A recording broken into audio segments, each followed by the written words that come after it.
Good evening, and yes, it is that time already. I'm just going to give myself a couple more minutes here to finish the Astrodoodle, and we will connect together, everyone, in a few moments, okay? So just bear with me here. I've got to, let me just do this, okay? Here we go.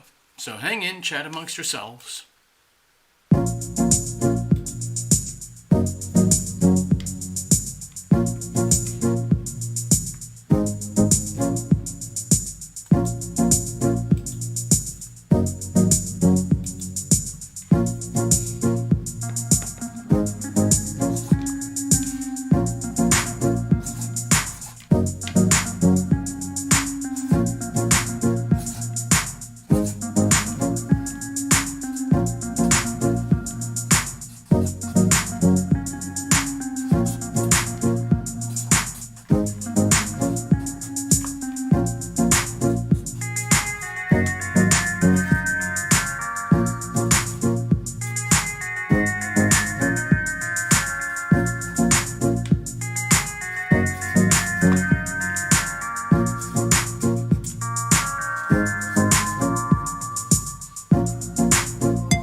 For now, let me just check in with everybody. Cheers. Let's have a look. Okay. Let's see. Sunday, the 16th of May. I'm just checking. I'm just setting up with the Astrodoodle. So this is the Astrodoodle for today. It's for the whole of planet Earth. It's from yours truly, Terra Lumination. I wish I knew more about NFTs, non-fungible tokens, and digital art, and making millions of dollars by selling Astrodoodles to collectors. But I haven't got that far yet. Let's see. Hello, Ivona. Hello, Gregory. So, Gregory, no problem. I saw the notes there. It came up that you put something in over through the website thingy. So, and hello, Ivona. Yes, Ivona. I'd like to talk some more, by the way, but right now we're going to do a show, but we'll connect soon, okay? All right. So let's have a look here. See if I got this.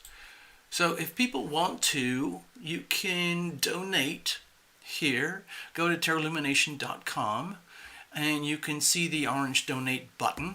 Okay, you just have to go on another tab on your browser or something, and it'll take you straight over to the place where you can donate. And otherwise, you can do this thing here. Like if you have your own PayPal account already, you can go to your PayPal and send it directly to the Terra Lumination email here, which is a little book about at yahoo.com. That's another way to do it.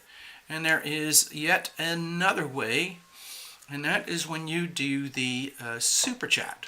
So, greetings. Let's see if we got this. Oh, no, it's not there yet. Give me a second. I forgot to load up some of the softwares and things. Give me a second here. Oh, there's an ice cream truck going by. Apparently, yeah. So, let's see. I'm going to stuff this over here. Just give me a second. I'm doing all sorts of technical things. Technical stuff. And so what I wanted to say, let's see if I can do it. Yeah. Hello. Greetings, everyone. This is Lumination. Yeah. So we were talking about if anybody wants a little mini reading. I'm going to be around for a few hours if anyone needs something. Gregory already bought a reading in advance of the show because I send out a little bulletin to a few people who subscribe, and it just sends them a reminder where you can, like, book a reading in advance. But if you're just, hello, Love Triber, okay,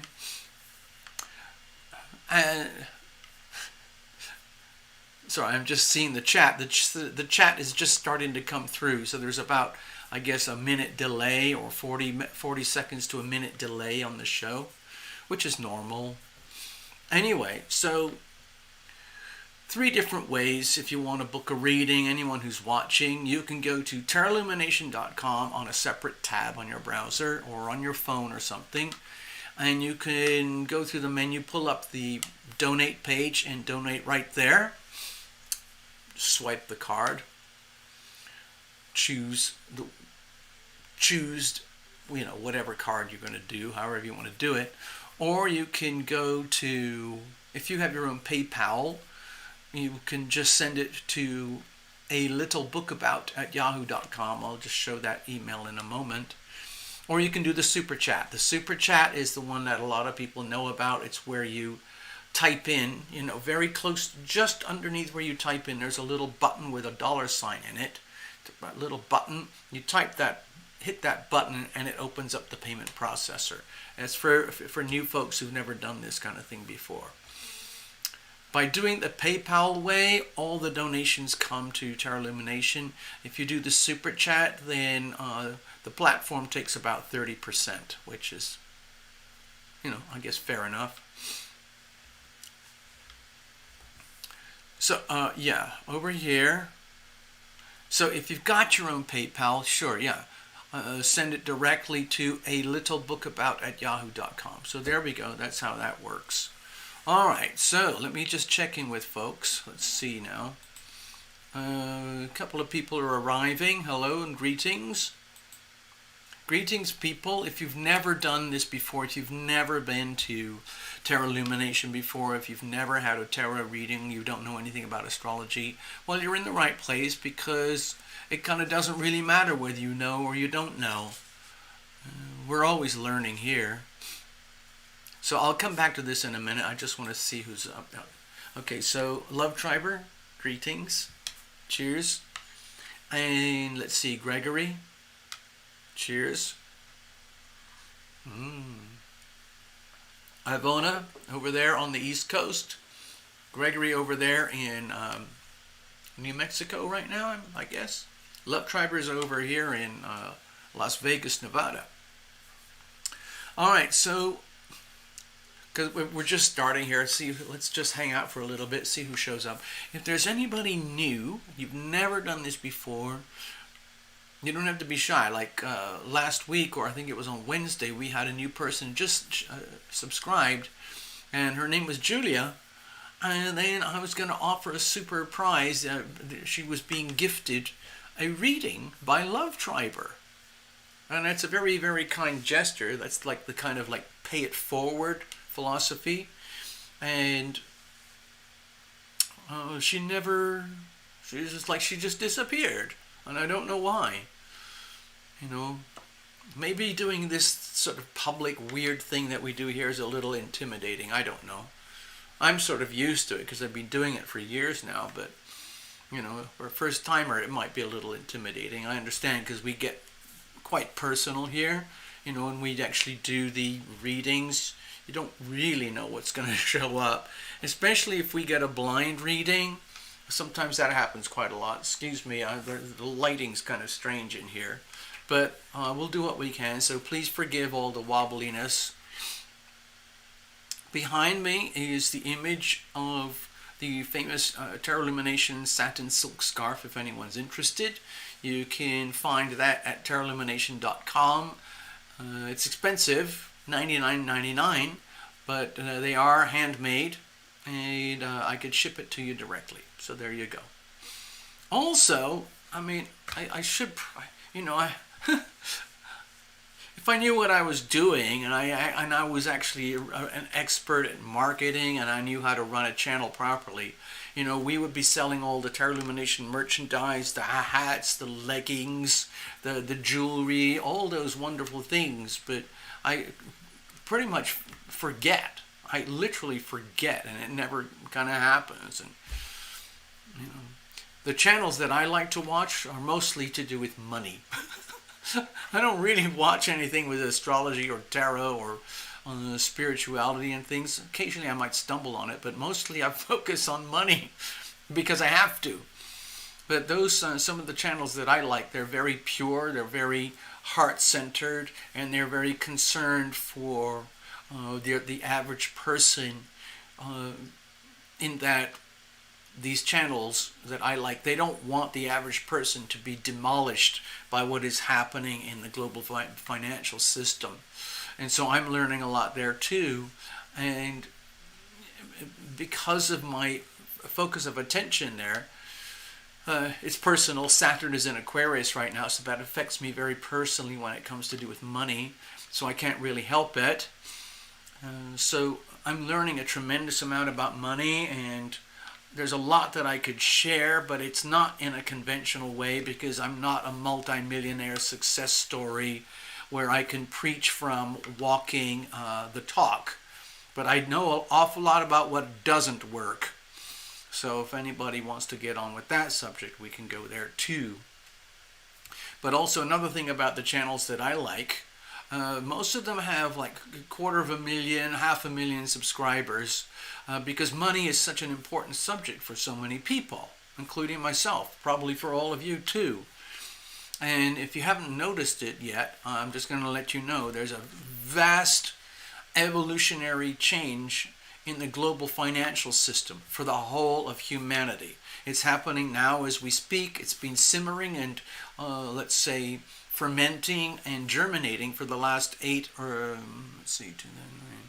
the last 10 years. And it is now starting to like surface like a little plant that comes above ground, and it's starting to produce shoots and leaves, and people all across planet Earth are starting to notice this. And I am too. I became aware about 3 years ago, and I'm still learning. It's a very steep learning curve for me, but I am learning and I am growing, and I just wanted to share that with anybody. So, and I did write a book about finance, and that's how I got my email address, a little book about @yahoo.com. And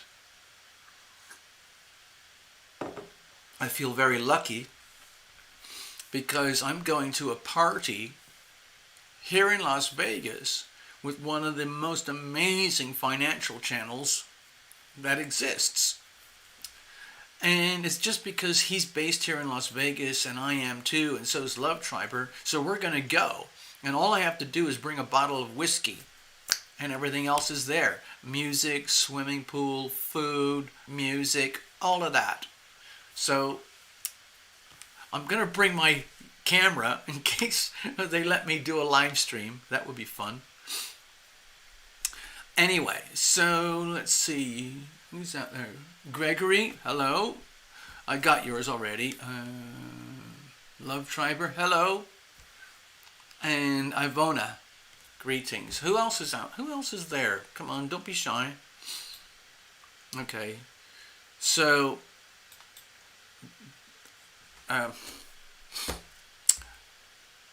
a positive note, some of these money channels, they do quite well. And they're very, very careful with their words and their language, and they are managing to survive, even though they are proponents of financial wisdom and information and coaching that goes kind of against the status quo. And I said, no, Gregory, not at all. Just so that you know, Gregory, a couple of years ago, I used to have a client where I would do readings 3 times a week. It didn't bother me. Each reading is like a brand new, it's almost like having a brand new client, a brand new reading. You build up history, but the way I operate, it's better if I don't really have any history. Because then there's no clutter, there's no influence from the past, and there's no expectations of the future. I just prefer to be in the moment, in the now. So don't worry about it, Gregory. Thank you very much. Cheers.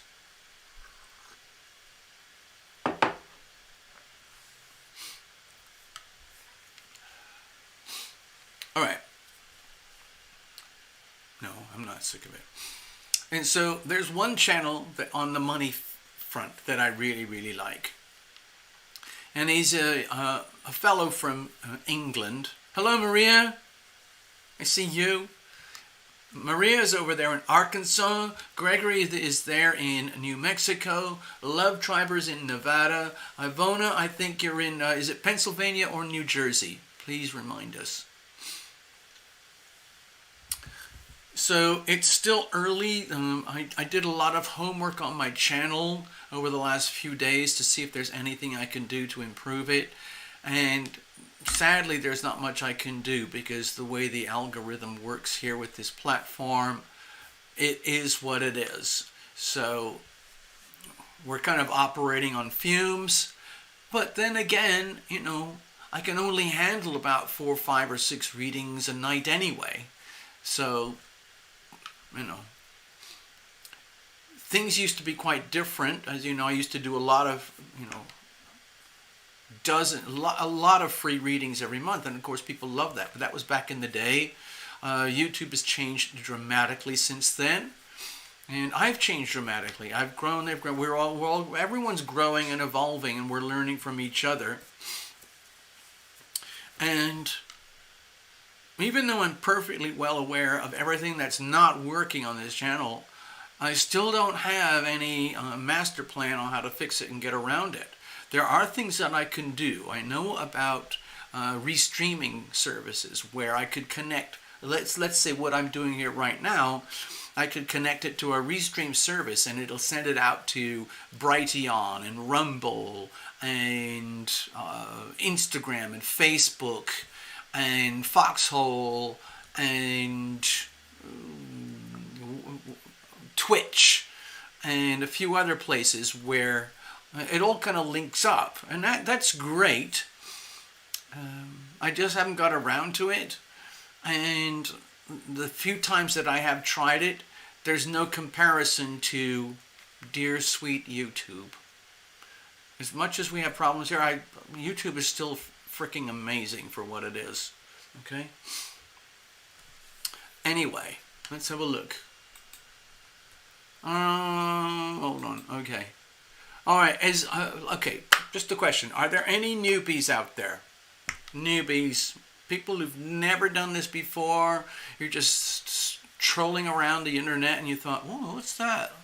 Tarot readings live? Mini tarot readings? What's that? That's some of that spooky, esoteric, mystical, spiritual stuff. Yeah. Anyway, so if you're one of those, please check in, please introduce yourself, and don't be shy. I love knowing where people are. So I've done thousands of readings for people all over the world.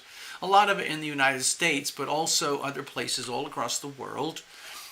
And we're still here. I don't really do 40 or 50 or 60 videos a month anymore with free content because it no longer it just didn't work anymore. I couldn't do it. Oh yeah, getting back to the thing I was talking about earlier with the money channels. There's several that I like. There's about 3 or 4 that I like. And they're really honest, straightforward, and true, and they align with my understanding of money, finance, wealth, and what it really meant. True money, honest money. And there's another one in there, and he aligns with that too, but his channel has been devastated. It's been demonetized.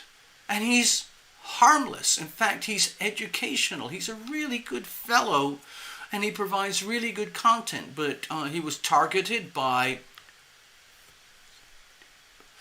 and they've kind of destroyed his revenue stream, and it's kind of tragic. So he's kind of dealing with things that I'm dealing with, and that started for me 2 years ago. I did some analytics on my channel, and you can see it very clearly on the analytics. October 2018. Demolition. Total demolition. And we're still here, but life before October 2018 and life after 2018 is quite different. So if there's anyone new, don't be shy. Type in, introduce yourselves. If you have questions and you want some feedback, then you can do the donation. Let me see if I can do this again. I'll do the whole routine again. Okay, so you can do it this way. One way you can donate is through PayPal. If you have your own PayPal, you can just send PayPal money like $10 to a little bookabout@yahoo.com. That's literally what it says. A little bookabout@yahoo.com. The other way you can do it is you can go to terralumination.com. You can find the donate page, the donate button. Click that, and it opens up a PayPal processor. You can swipe through there. And the other thing that you can do is the Super Chat. The Super Chat is the button that's built into the show, and it's right there just below where you type. Clickety, clickety, click. And then you put your money through the swiper there. Okay? Anyway, let's have a look. So right now, let's go back to the Astrodoodle. Okay? Let's talk about the astrology for today while people are settling in case we have a few new arrivals. It looks like it's going to be a very quiet night.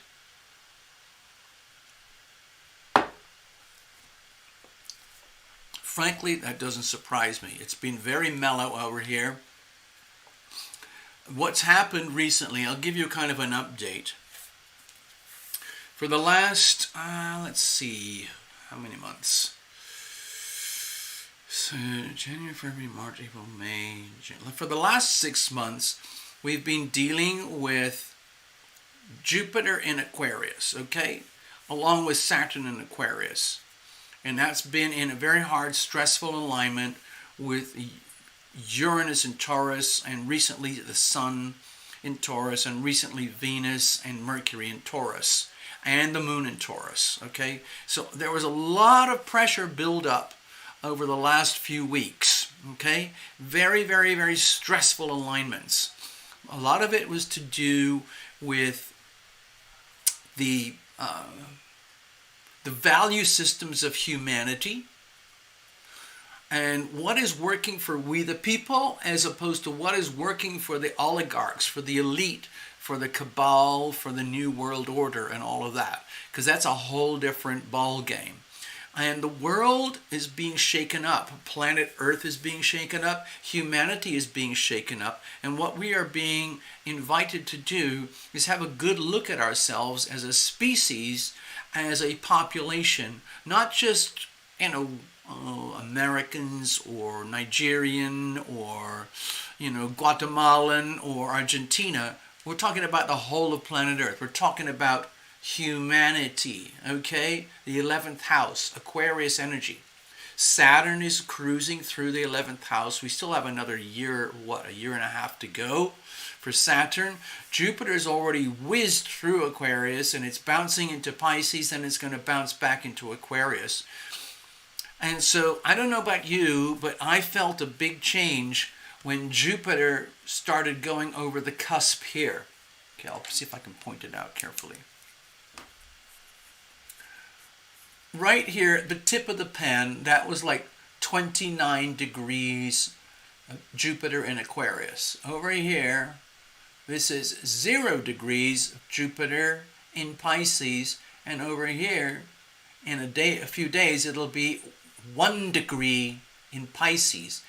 And it's going to go forward there, but eventually it's going to retrograde and go back into Aquarius again. But right now we're getting a little tiny taste of this new vibrational frequency here of Jupiter in Pisces. Okay, Jupiter in Pisces. In some ways, Jupiter is quite happy in Pisces, but you have to understand the Pisces energy is typically very difficult to, let's say, unravel in what it means for each of us as individuals, what it means for humanity. My personal opinion right now is that with Neptune in Pisces, which has been here for years, well, Neptune, it's about a 14-year transit. This is a 14-year journey, okay, for Neptune. 14 years to go from here to here, if you add in the retrogrades and everything, okay? So Neptune is around, around like 19 degrees Pisces right now. And what tends to happen with Neptune is you get this twofold experience of like the idealization of everything, the idealization of humanity, of relationships, of love, of spirituality, and how beautiful and magical life can be. And the understanding that we are all connected, we are all one, we are literally like energy fields that are swirling around together, where you cannot distinguish one human being from another human being. We are like just a pulsing organism, okay? And the other aspect of it is that each of us actually do have individuality. And what we discover is that there's a radical difference between each individual. Each individual has highly unique characteristics, literally down to every single unique individual. But also, the closer you get to the idealization of the Pisces energy, we have common threads, like, the race, black, white, Asian, Hispanic, Arabic, whatever I've missed out. I'm sorry. And we start to realize there is separation, okay?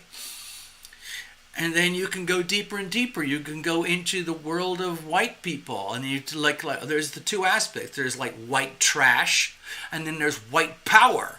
What do we do with that? Same thing. And you can break it down in any kind of way that you want, but for humanity, my feeling is that it's very hard for humanity to handle this energy, because it's like, to me, it represents the unraveling of humanity in everything that we've known about ourselves so far. So we are discovering right now in real time the absolute perverse squalor that humanity is capable of.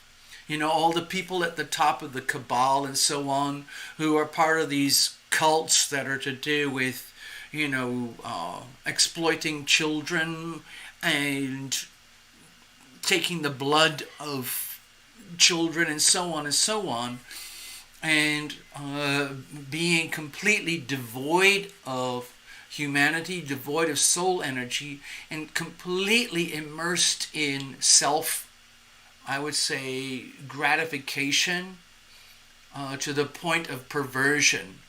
Even things like child sacrifice. And this represents the sickness of humanity over here. You see this little sector that I'm carving out here. Okay?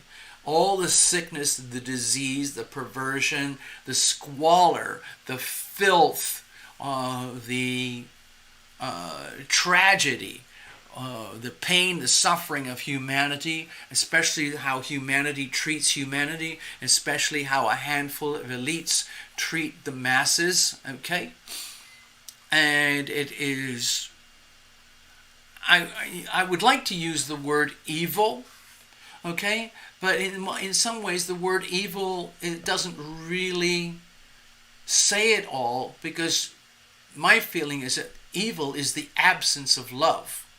So that's the duality of Pisces. You can have this absolute divinity aspect of Neptune in Pisces, where we're talking about martyrdom, self-sacrifice, complete devotion of one human being towards another human being, of one population towards another, of utter selflessness, of the energy of pure love, people being purely loving in the most pure ways possible, which would include things like honesty, trust, respect, patience, kindness, affection, concern, listening,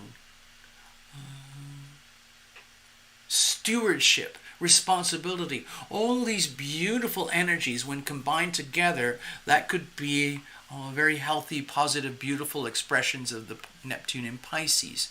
So, like any energy field, it has its inverse. And the inverse of something so beautiful happens to be something that is completely squalid and diseased and perverted and completely empty of love. And we're seeing that here on Earth today with a small population of people who have chosen that path. Because when you remove things like compassion or truth or honesty or love or care, and if you view those as an impediment to things like power, control, and money and success, then we have a problem. And there are handfuls of people on Earth. There are people on Earth who have literally made an agreement with themselves and each other, like a small pact, like a small pact. I think it's roughly about 100,000 people on planet Earth who have decided to take the path of emptiness, to take the path of no love, to take the path of, let's say, three-dimensional sensations of joy, power, and satisfaction, which is a very shallow interpretation or representation of true love. But people do that. If you are, for example, if you are literally craving and lusting for fame or money or control or power, and you are literally willing to do anything to get any of that, then there are pathways for you to follow. And you can get things like power and money and control by contracting with, I guess, service providers, which would be, for example, the cabal, who would, or representations of the people who would fulfill your needs and desires in that capacity in terms of like earthly satisfaction. But it comes at the expense of the soul, to the point where, you've heard that expression, you make a deal with the devil, or you sell your soul. It's not a joke. It's a very real thing. It's a very, very real thing. There are people who literally sell their soul. They barter their soul. They literally basically say, you know what, I'm willing to barter that thing in order that I can get that thing. And, in earthly terms, the essentials are like wealth, money, and power. Money, power, and control. Okay?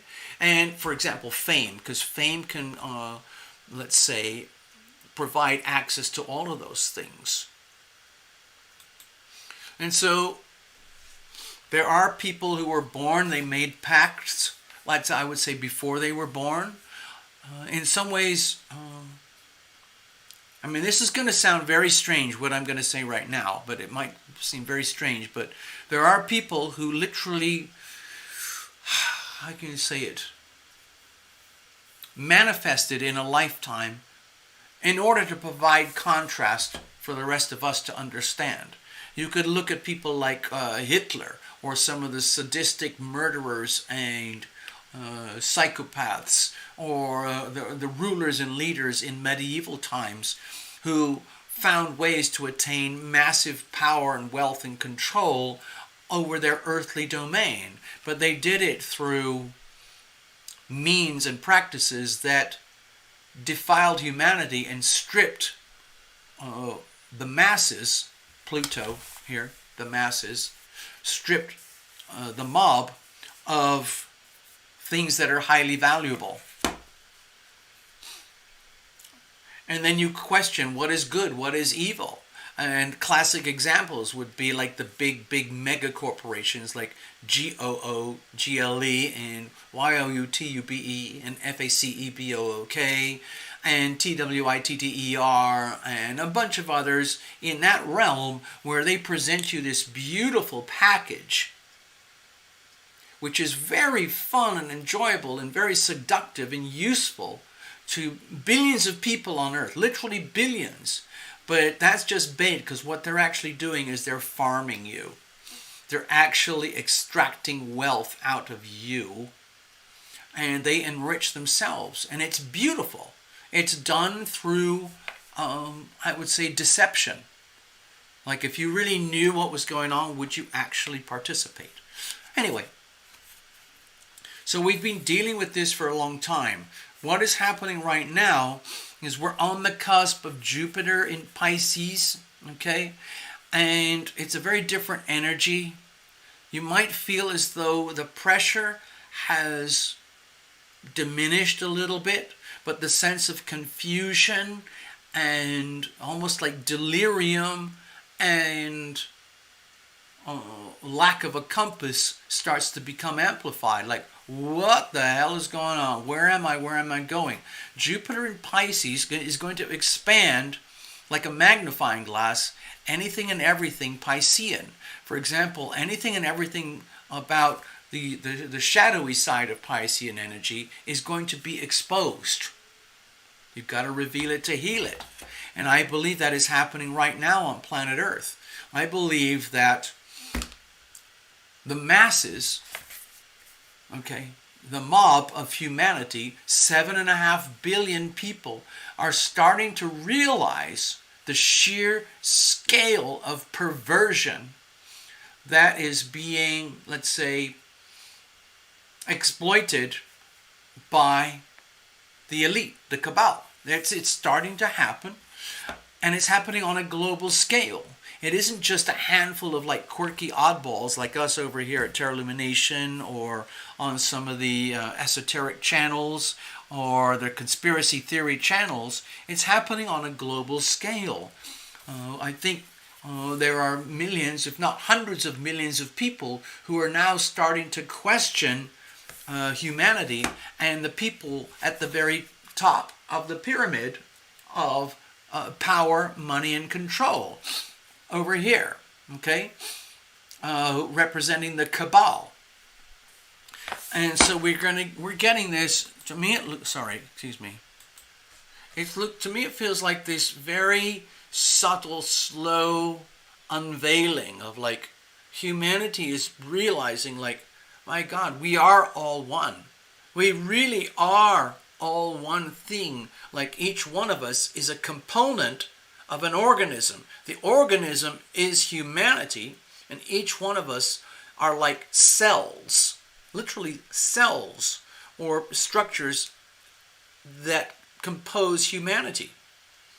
And what I feel is that we're starting to realize that there is this certain population that is unhealthy for humanity, because if you think of, like, I'm sorry, I'm kind of ranting here with the Aquarian energy. Saturn is in Aquarius right now, okay? So Saturn is putting a lot of pressure on the Aquarian energy. What does the Aquarian energy really mean for you? What does it really mean for we the people? Are you looking at the energies that are very, very different, the energy of community or the energy of communism? They're very, very, very different energies, but they both equate very closely with the Aquarian vibe. And one is extremely perverse, and one is very beautiful.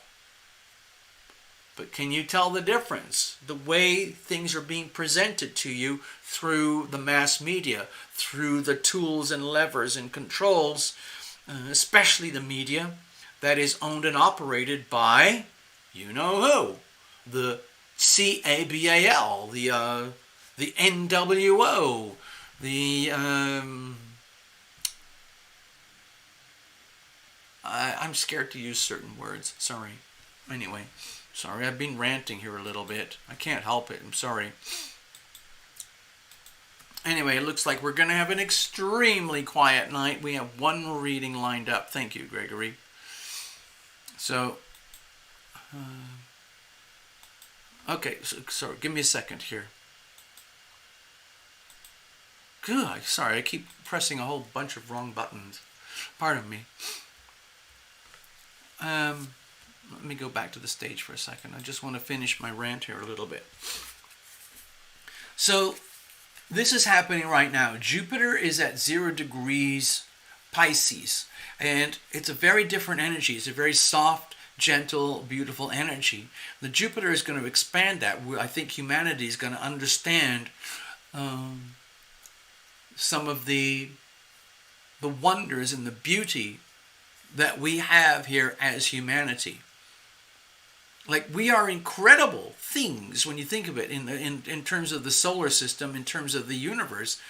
Even to, no matter what conspiracy theorists are talking about, or scientists or fantasists are talking about, there is still nothing that equals a parallel life to what we have here on Earth in any way that is remotely discernible or detectable through the most advanced science. There are wispy things. We've detected plasma outside the visual spectrum.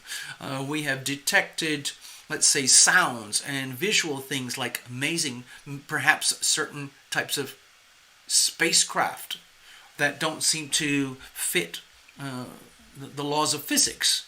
But is any of it proven? Not from my perspective. So that leaves us as humanity as this extremely rare, solitary, and unique phenomenon here on planet Earth that does not have any direct correlation with anywhere else in the universe to date. So, it's kind of weird. I think we're becoming aware of that right now. We need to become more and more aware of it. Back down here on planet Earth, we have this extremely stressful alignment. Saturn is in Aquarius, testing the understanding of humanity. What's happening? Are we talking about humanity as a community, or humanity as exploitation of humanity by a handful of elites? Which is the good version, which is the not so good version? The people at the very top of the pile, I'm thinking there's about 100,000 people at the very, very, very, very top of the human pyramid of 7.5 billion people. As far as they're concerned, what we need is complete global totalitarianism across planet Earth, okay? The problem is that doesn't work for we the people. We the people over here are being tested. Do you feel that you are being exploited, undermined, disrespected? Do you feel like you are being farmed? Do you feel like you are being abused or bled dry or drained dry very slowly and effectively without even knowing it, and then realizing too late? Wow. Well, if you I hope you do have some awareness of that, because that's what's actually happening. The question is, what are we going to do about it? We're still being tested, okay? Especially it's being tested in the world of money and wealth and finance across the globe, because the way that we are farmed by the elite is through the financial systems. I'm going to go off on a whole tangent if I'm not careful, so I'm going to leave it right now. But the global financial systems are under incredible distress right now, as one existing paradigm of finance is starting to crumble and fade and decay, and a new system of global finance is starting to blossom. And it's in its absolute essence, it's honest money versus fake money. Right now, the world is owned and operated through a system of fake money. But their time is dying out. They're dying out like dinosaurs. And they're using everything in their power to maintain their dominance. And at the same time, this new thing is growing. So the new money, the honest money, is the enemy of the fake money. Fake money is the enemy of the honest money. And it's turning into one of these situations.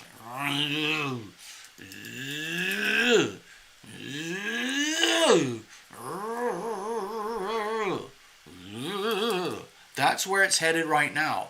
And that pressure is going to increase and increase and increase, probably over the next several years, but especially when we move from Pluto in Capricorn to Pluto in Aquarius. But that's a whole other story.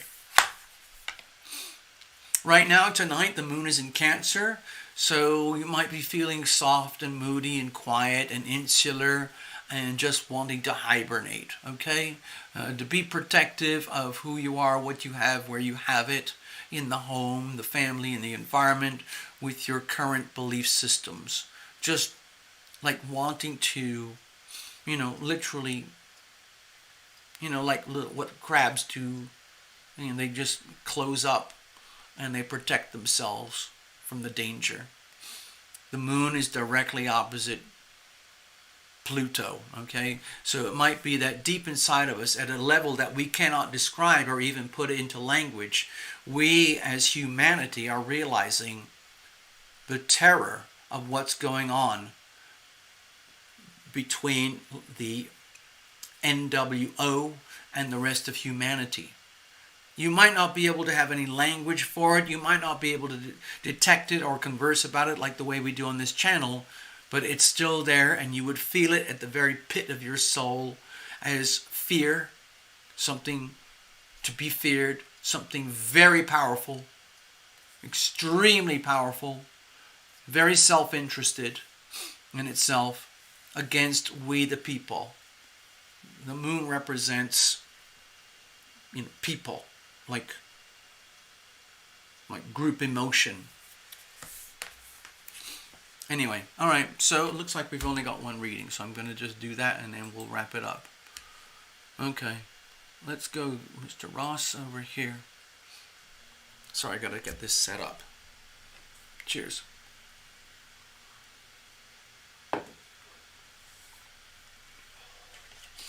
I haven't used this deck in a while.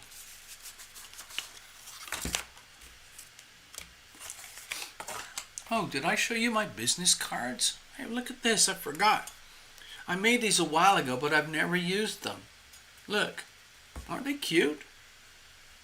I keep a few of them in my wallet, but typically, like I do with my channel, I forget about promotion and marketing, so they just sit there. But I'm really proud of this. They're really cute. I don't know if you can see them. Hold on. Let me see if I can hold it steady.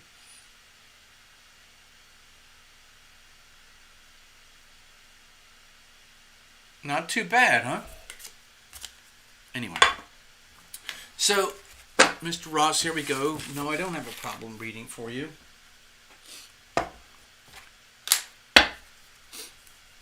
Thank you, Mr. Ross. Just going to shuffle it up.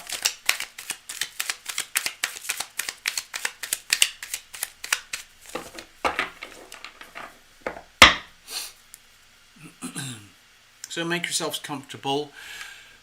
There's something that Love Triber mentioned. Oftentimes reading for others still has messages that are helpful to all who are watching. So there you go. Maybe that's what's happening tonight.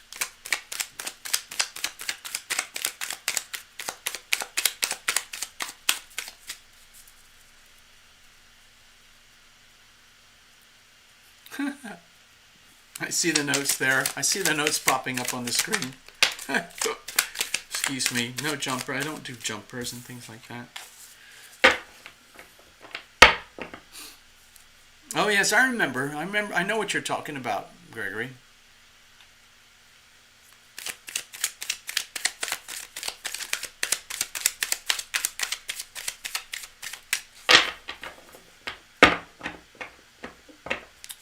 So I hope you're okay with it. I feel like we should just go blind because sometimes that's where we get the most access, the most, let's say, opportunity to exploit the reading. And exploitation is not a bad word. It means to extract that which is good.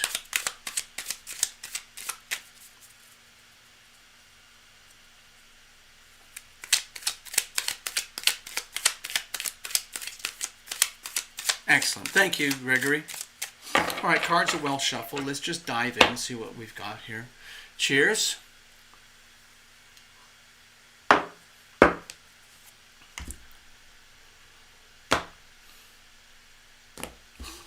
Okay, it's a pretty gentle cut. Just keep it nice and mellow. Let's bless this deck, bless every single card, bless the channel, the lights, the cameras, the electricity, the wires, the softwares, the platforms, all of it. Ninja Yeka, hi TL and chatters, yay. Hey Ninja, thanks for showing up. If you need a reading, do the super chat or the PayPal or something like that. Okay. Otherwise, have a chat, introduce yourself, chat amongst the others. We'll do this. Okay, so cards are shuffled. We're ready to go. All right. Here's the situation. Okay, let's put you over here, front and center. Here's the situation. Here's the challenge. Here's how we're going to do it. Deal with it. Let's have a look at the weather. You know, I like to refer to the astrology as sacred geometry. So we've got the Seven of Pentacles here. So this is, to me, very clear evidence that you have become starkly aware of your assets, your value, your values, your resources in any way, shape, or form you can imagine. So there are 7 pentacles here. So, you know, I'm not going to dig into your personal life, but for example, Gregory, if you could itemize 7 aspects of your life that would translate into value, into wealth. You know, for example, it could be like your qualifications, real estate, bank account, investments, relationships. It's 5. What are the things that are very valuable?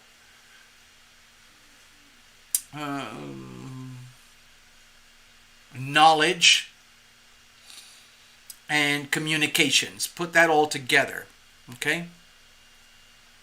And then you look at it and you realize, okay, so what is it exactly that is obscuring all these talents and gifts and resources from getting better access to sunlight, from having a better chance of being harvested, from having a better chance of not rotting on the vine, so to speak. So this is very much about money, okay? Very much about money, but money in the broad sense in terms of what I would call value, okay? For example, what are your value systems? What is it that you value? Where does your money come from? Where does your money go? Are you optimizing where your money is coming from? Are you optimizing where your money is going? For example, could you make your resources work for you? Could you operate in such a way where you could work smarter, not harder? Could you find a way to get your money to work for you instead of you having to work for your money? Things like that. These are all concepts, okay?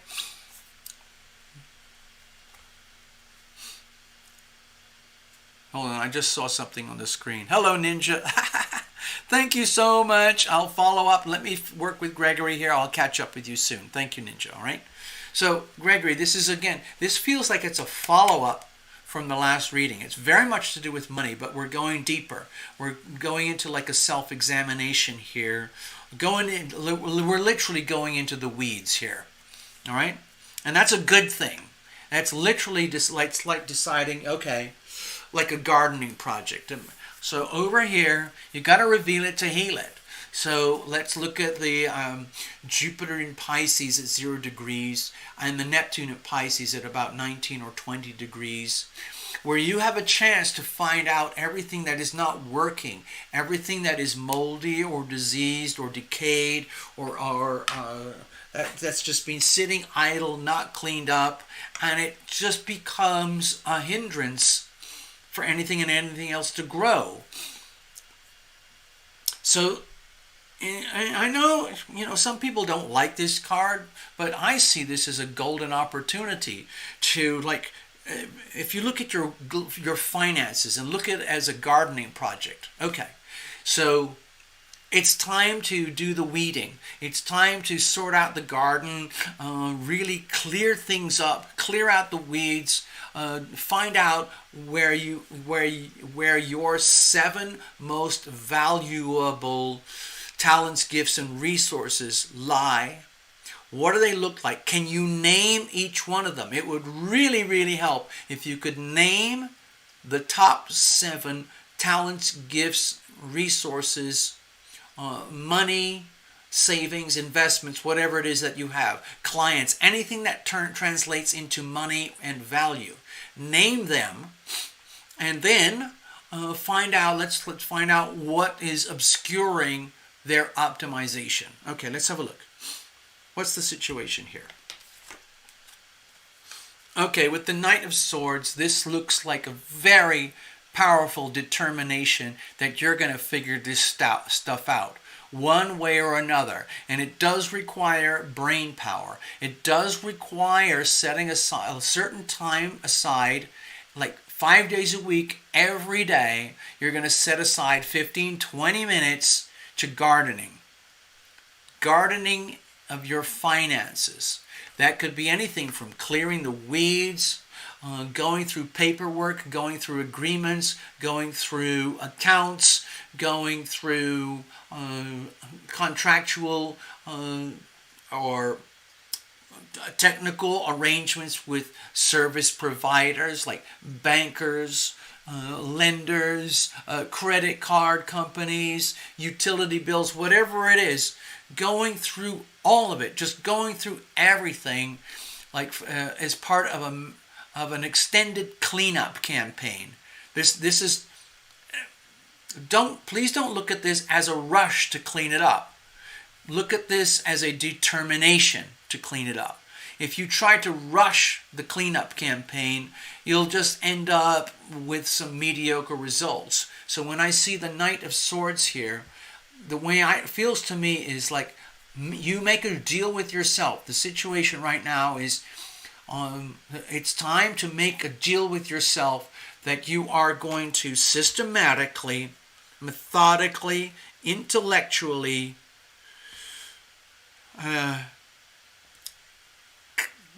do the cleanup campaign. Because you can't optimize any of this wealth without doing the cleanup campaign. You have to remove and clean up the weeds and everything that is obscuring the wealth from reaching full sunlight, from having the maximum chance to grow. It's just like being a gardener. So, okay. Now, what's the challenges here?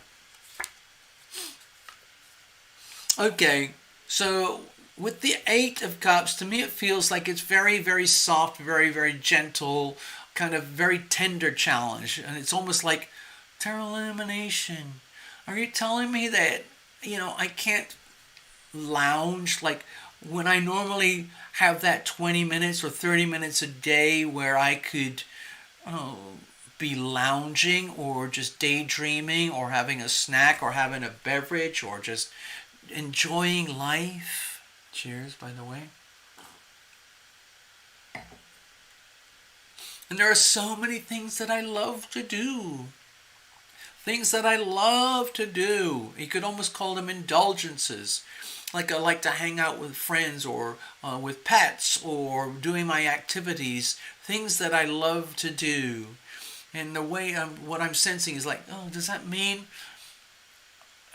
I'm going to lose all the joy and the love in my life because I have to go and be a gardener with my finances?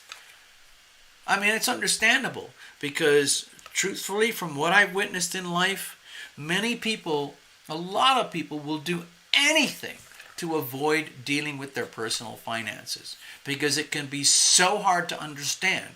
And it has been made so incredibly hard to understand by people who are not you, by people who have a very deep vested interest in milking you like a debt cow, okay?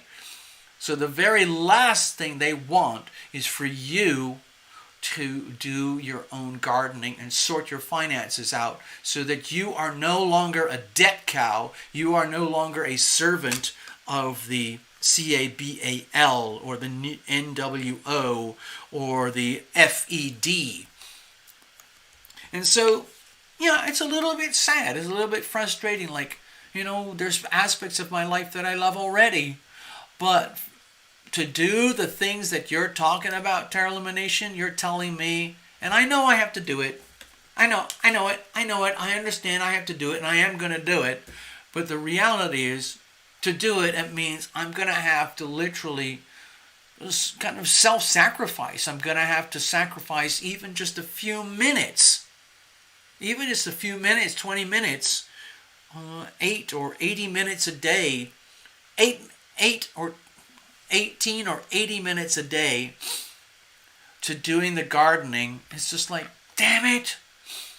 But the thing is, deep down, it has to be done. Otherwise, in other words, you're perfectly aware of what we're talking about here. You're going to do it. You have to do it. But the deep fear is that, oh my God, it means I'm going to lose out on the squishy, fuzzy, warm, fun, comfortable things that I love to do. Like, for example, just doing this. Hanging out. All right, Mr. Ross? It's wonderful just to hang out, have a beverage, chat, and whatever, and not worry about all the horrors of planet Earth and everything that's supposed to be done. But in this situation, let me go back. Remember, Neptune in Pisces is very much about escapism, okay? Falling in love with the illusion and ignoring reality. So Jupiter's going to expand that. So we look at Jupiter in Pisces coming into that world of Pisces. Just even on the 0 to 1 degree mark, it changes everything. Like, you might feel more and more desire to do less and less financial gardening, because it would be so much nicer to do something like this where we can just hang out. You probably know how incredibly tedious it is to open up your finances, the banking, the accounts, the books, the records, and have to go through all sorts of things and like protocols, agreements, contracts, whatever it is, to figure out what's not working. Being your own forensic accountant is boring, tedious, the last thing you would want to do. But that's understandable. However, by clarifying that in this reading, it makes it acceptable, because once you identify what the problem is, then it makes it much easier to get back to the gardening. And then you can just tell yourself, you know what? It's okay. I know what you're talking about, TL. All right? I'm going to do it because I have to do it. I might be severely reluctant because I've managed to get by so far. But on the other hand, looking forward to the future, it's unacceptable to go forward with this. This has to be sorted out. And that's just like doing a huge gardening project. You're not going to fix it all in one day. You just make it your business to do the gardening with your finances. One little thing at a time, one day at a time. So how are we going to do this? Okay, it's like you award yourself points. But this is the King of Cups here, okay? So the way to handle the situation is to do it in a very magnanimous, very self-confident way, like with that cups energy, where you come at it from a very loving perspective. And you look at yourself in the mirror every morning, you tell yourself, like, okay, Gregory, you know you don't want to do this. You know you've got to do it, so you're going to do it. And you're going to do it in such a way that at the end of the day, like 5 days a week, or maybe 6 days a week, but 1 day a week you have an indulgence day. You don't give a doo-doo anymore. But 5 or 6 days a week, you're going to do this. You're going to take charge. You're going to achieve mastery. You're going to overcome the emotional impediments that stop you from going forward and doing the weeding. And that is a very majestic, noble thing to do. And so it's like you're writing your own screenplay and turning yourself into the hero of your own movie, where you realize, Gregory, there's no one else who can do this. No one is coming to save you, Gregory. You've got to do the weeding on your finances. You've got to do the gardening on your finances. So guess what? We're going to do this. You and me. Gregory and Gregory. Gregory here and Gregory in the mirror. We're going to do this, and we are going to attain mastery. It's not going to happen overnight. The King of Cups did not attain mastery in these emotional matters. I'm equating the emotional matters with the financial matters. It doesn't happen overnight. So how does it happen? It happens incrementally, day by day by day. Every day you do something, whether it's 3 minutes, 5 minutes, 10, 20, 30, 40 minutes a day, where you meet this part of yourself where you realize, I've achieved something. I did this, and then I did this, and I did this. And that adds up every single day. I did the gardening. I pulled out this weed, I pulled out that weed. I did this thing, I watered that, I decontaminated that, I did the weed killer on that part over here, I clipped this. I did everything I could for today, just for today. And I dedicated 30 loving minutes to that. I went online, I scoured through my finances, whatever it is. I made phone calls, but either way, you look in the mirror at the end of the day, I'm a freaking hero. Gregory Ross, I am the hero. I am a freaking hero because I'm doing what has to be done. And I know it has to be done. Power on. And that is an achievement. All right, let's go over here. So I hope that makes sense. I hope you got something out of that. It's about achieving mastery in the world of finances, but understanding that achieving mastery in the world of finances involves dealing with intense emotional turbulence to do with finances. It's mind-boggling how our emotions and our feelings impact our finances. And our emotions and our feelings are often programmed into us at infancy and in childhood, and they create this incredibly powerful conditioning system which lives with us through life to the point where you get to this. And then you realize, oh, wait a minute, I'm not a baby anymore. I'm not a kid anymore. I'm not a teenager anymore. I'm not a 20-something. I'm an adult.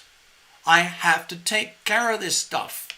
There's 7 delicious, incredibly valuable pentacles sitting here, and they're completely inaccessible unless I do the weeding. No one else is going to do it for me, so I am going to become the hero of my own movie, and I'm going to take care of it. And for that to happen, it requires a lot of emotional maturity. And of course, that you've got it. Thank you, Mr. Ross. We're going to move on now. I've noticed, as some of you have noticed, that we have another reading lined up, and it's from Ninja Yeka. Okay, so let me just go over here. Thank you, Ninja. I will do that. Give me a second. I'm going to, first of all, I got to clean this up, but I want to write your card over here. Thank you.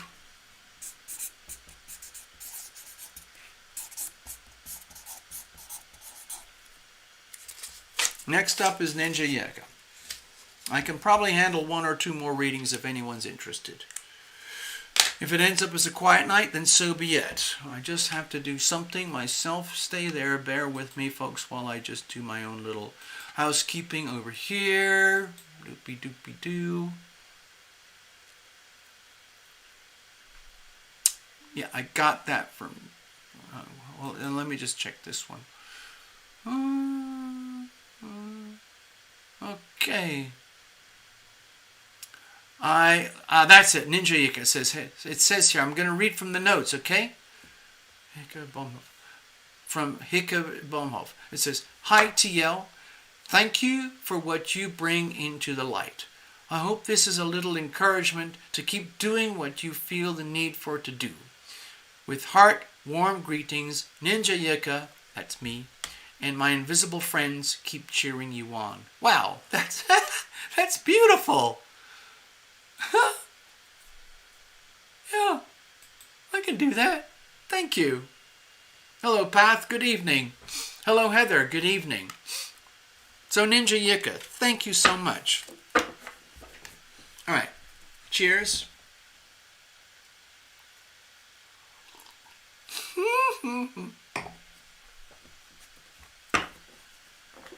I can't resist. It's Boo Blutterfly. Hello, Blue Butterfly. Hello, Boo Blutterfly. Flutterby.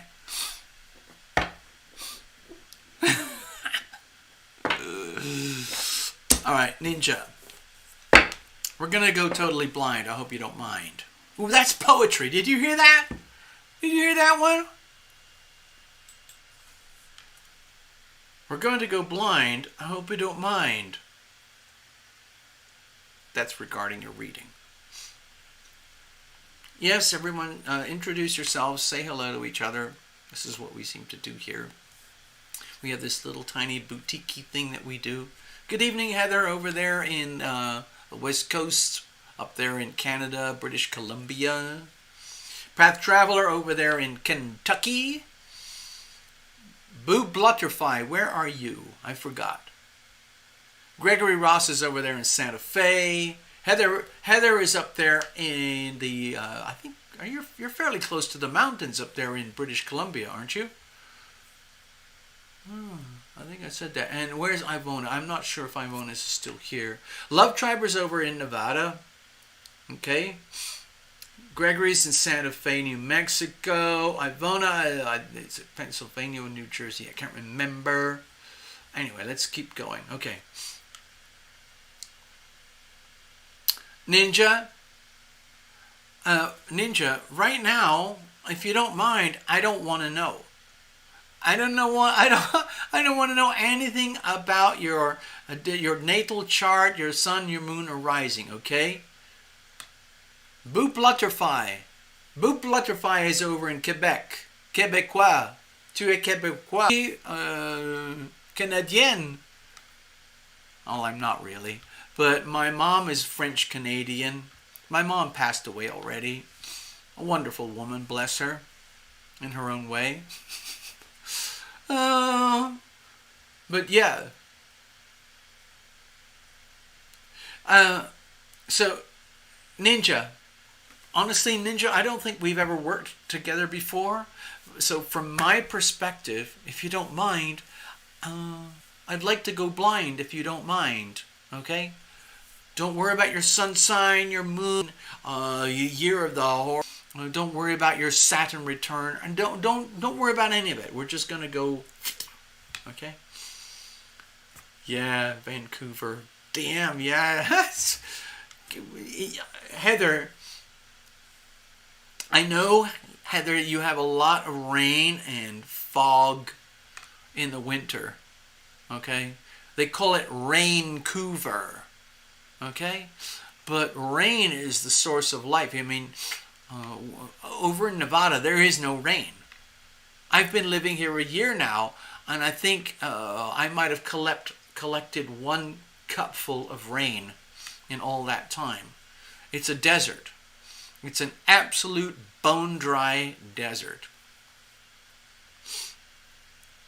And where you are, Heather, over in Vancouver, you have more rain than you know what to do with. All right. Okay, so let's get back to work, people. All right. All right, Ninja Yucca. Here we go.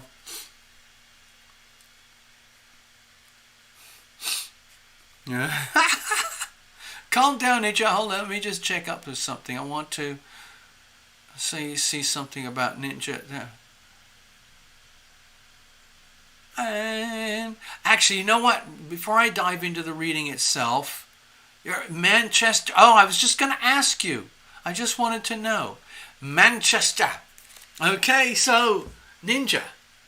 Dear Ninja, Manchester. I used to live in England for a long time. And Manchester is up in the Midlands. Manchester. Manchester. And Birmingham is to the south of Manchester.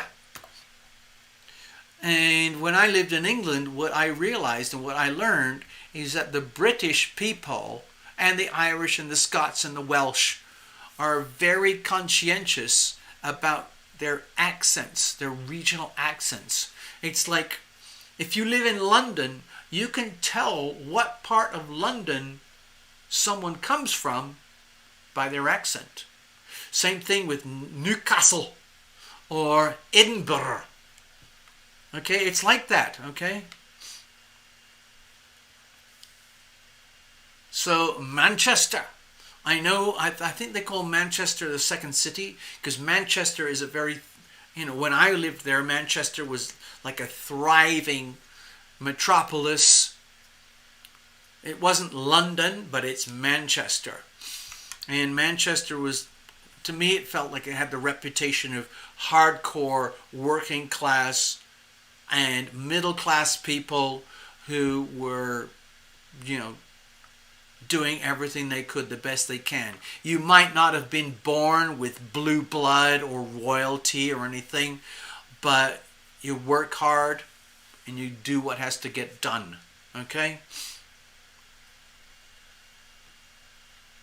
Everything's green and lush. Okay, so, all right, let me get back to work here. Sorry, I got so distracted.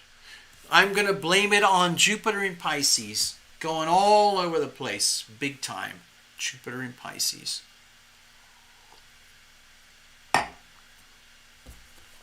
All right, Ninja, we're going to go blind if you don't mind.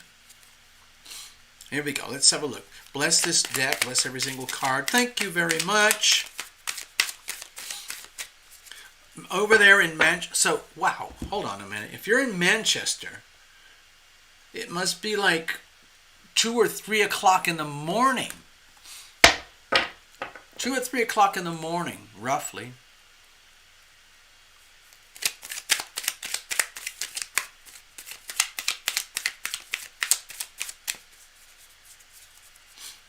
Are you a night owl, Ninja Yucca?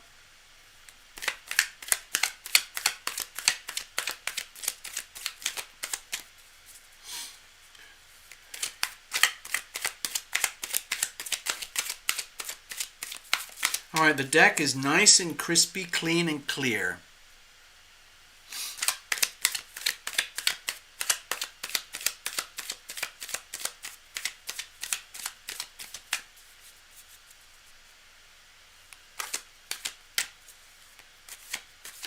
All right, here we go, Ninja. Let's see what's going on.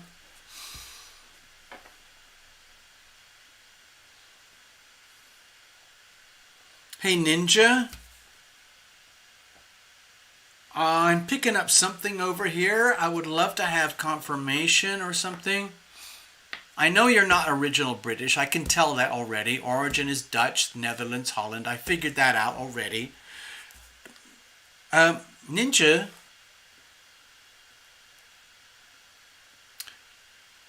Are you close to anything? Are you wearing anything with your clothes or your garments that, or like a scarf, or do you have any personal like jewelry items or something that are kind of like greenish and sparkly? I would love to know something like that. If you, I don't know, maybe it's a candle, or maybe there's some. To me, I'm feeling something green and kind of sparkly or shimmery. Okay, could you tell me if that means anything to you? I would love to know. Maybe it's a piece of fabric, or a piece of jewelry, or an ornament or something, or part of your house, or wherever you're living. I would love to know. I mean, I don't know what, I don't know. I just felt very, very strongly, okay? All right. Actually, you know what? I have to shuffle again.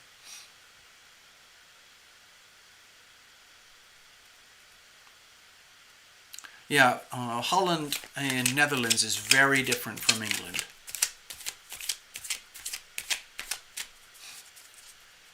I need to keep shuffling. I just wanted to hear something from Ninja.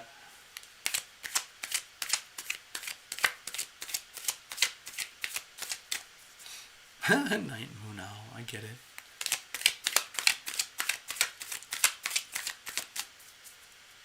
All right. All right, never mind. I'm just going to keep going with your reading, okay? It seems like the delay is incredibly long and slow here, so I'm not going to worry about it, okay? Sorry, I just had this vivid thing for you, Ninja, regarding something green or greenish or turquoise green or dark green and kind of sparkly. Anyway, if it doesn't make any sense to you, don't worry about it. Just let me know. I would love to know. All right, here we go. I'm going to cut it all up. I'm going to do a very extreme cut because I want super clarity. All right, here's the situation. Here's the challenges. Here's how we're going to handle it. And let's have a look at the weather. And I'm going to refer to the astrology, of course.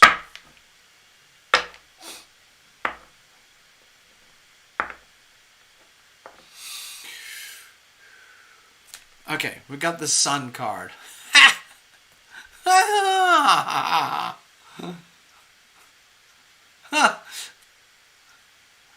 Oh, well, I don't know why I'm laughing here so much, but it makes me feel very, very comfortable.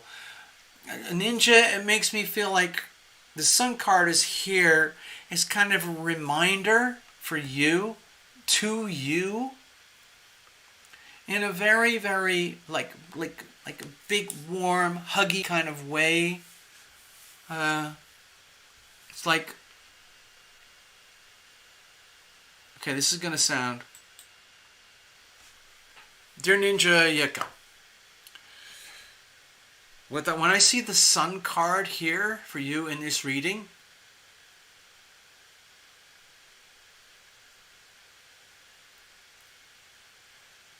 oh, okay, don't worry about it, Ninja. I might have been picking up some kind of auric energy. But I just wanted to let you know, it's kind of what I was sensing here was the energy of kind of like the greenish blue iridescence of a peacock feather. So, to me that equates to happiness. And so when I look at the sun card here, it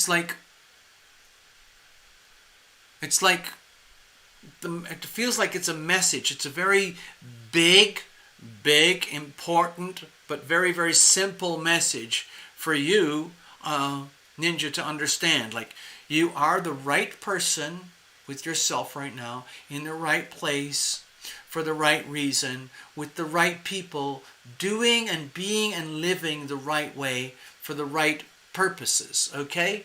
So it's just like a massive energy of synchronicity. So, in other words, everything that's bad in your life, everything that sucks in your life, in your world, whatever it is, love, finance, relationships, health, home, career, creativity, finance, whatever it is, it's exactly the way it should be. It can't be any other way. Also, anything and everything that is working for you, in other words, if like you realize that like, wow, this, and this, and this, and this is actually okay. That's kind of doing okay. Then that's good too. And when you have a fully comprehensive understanding of that, everything that sucks that's going on right now, and everything that's really good that's going on right now simultaneously, that all adds up to like an awareness of happiness. Because for a lot of people, they cannot or will not accept things that are not working, things that are unhealthy or toxic. They go into denial, okay? It's just like, no. Everything's fine. Everything's perfect. Everything's fantastic all the time. I'm happy. I'm always happy. The sun always shines on me. No.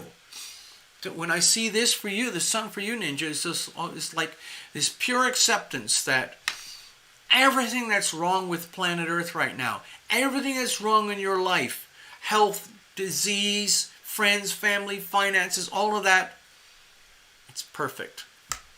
It's absolutely perfect. And everything that's awesome right now, wherever it is that you're living, the things that you do, the relationships that you have, male, female, lovers, children's, moms and dads, everything that's good about it is perfect. And so you're witnessing and living the perfection of what it's like to be a human being, where everything that's absolutely horrific and horrible is happening exactly at the same time that everything that's wonderful is happening, and you just accept it. And when you have the magnanimity of the graciousness, the humility to accept that, it translates into happiness. It's just like, wow, this is so cool. Like, wow, I could die tomorrow. I'd be okay with that. On the other hand, I wouldn't mind living for another 40 years. I could do that. And it kind of doesn't matter, because you're kind of at one with yourself. And that's actually very hard to do. Okay? All right, let's have a look.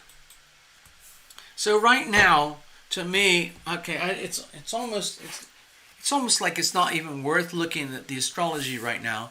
But the way I look at it with the sun card here, it's just like, in the most simple terms, the way I can say it for you, okay, Ninja, is that everything is perfect right now. All the horrific things that are happening on planet Earth right now, all the amazing things that are happening right now, it's perfect. And you're living absolutely in the flow. What's the situation itself? Let's dig down a little bit here. Okay, let's say with the Seven of Swords here, let's be honest. Okay, I relate this very strongly with the Piscean energy. This looks like an energy of deception, betrayal, lies, deceit, screwing other people over, other people screwing you over, and how you're going to deal with this. So, on the positive side, okay, Jupiter just moved into Pisces over here, 0 degrees, right here. And we're going to be living with that for a couple of months or something. Then it goes back into Aquarius. And eventually, Jupiter is going to be in Aquarius for a whole year. Okay? All right. Okay, Heather, see you later. I see your notes. Have a nice dinner. Think of us. So, dear Ninja, with the Seven of Swords here, my feeling is that if you are one of these people who is naturally born and you've come to this point in life where You're very well-rounded, okay? You're perfectly aware of all the disgusting, squalid, evil things that go on in humanity between one person and another person, or between one elite group of people and billions of other people. You're perfectly aware of that. You understand it, you accept it, but you don't take it personally. You just mind your own business and live in love. You choose to live in love.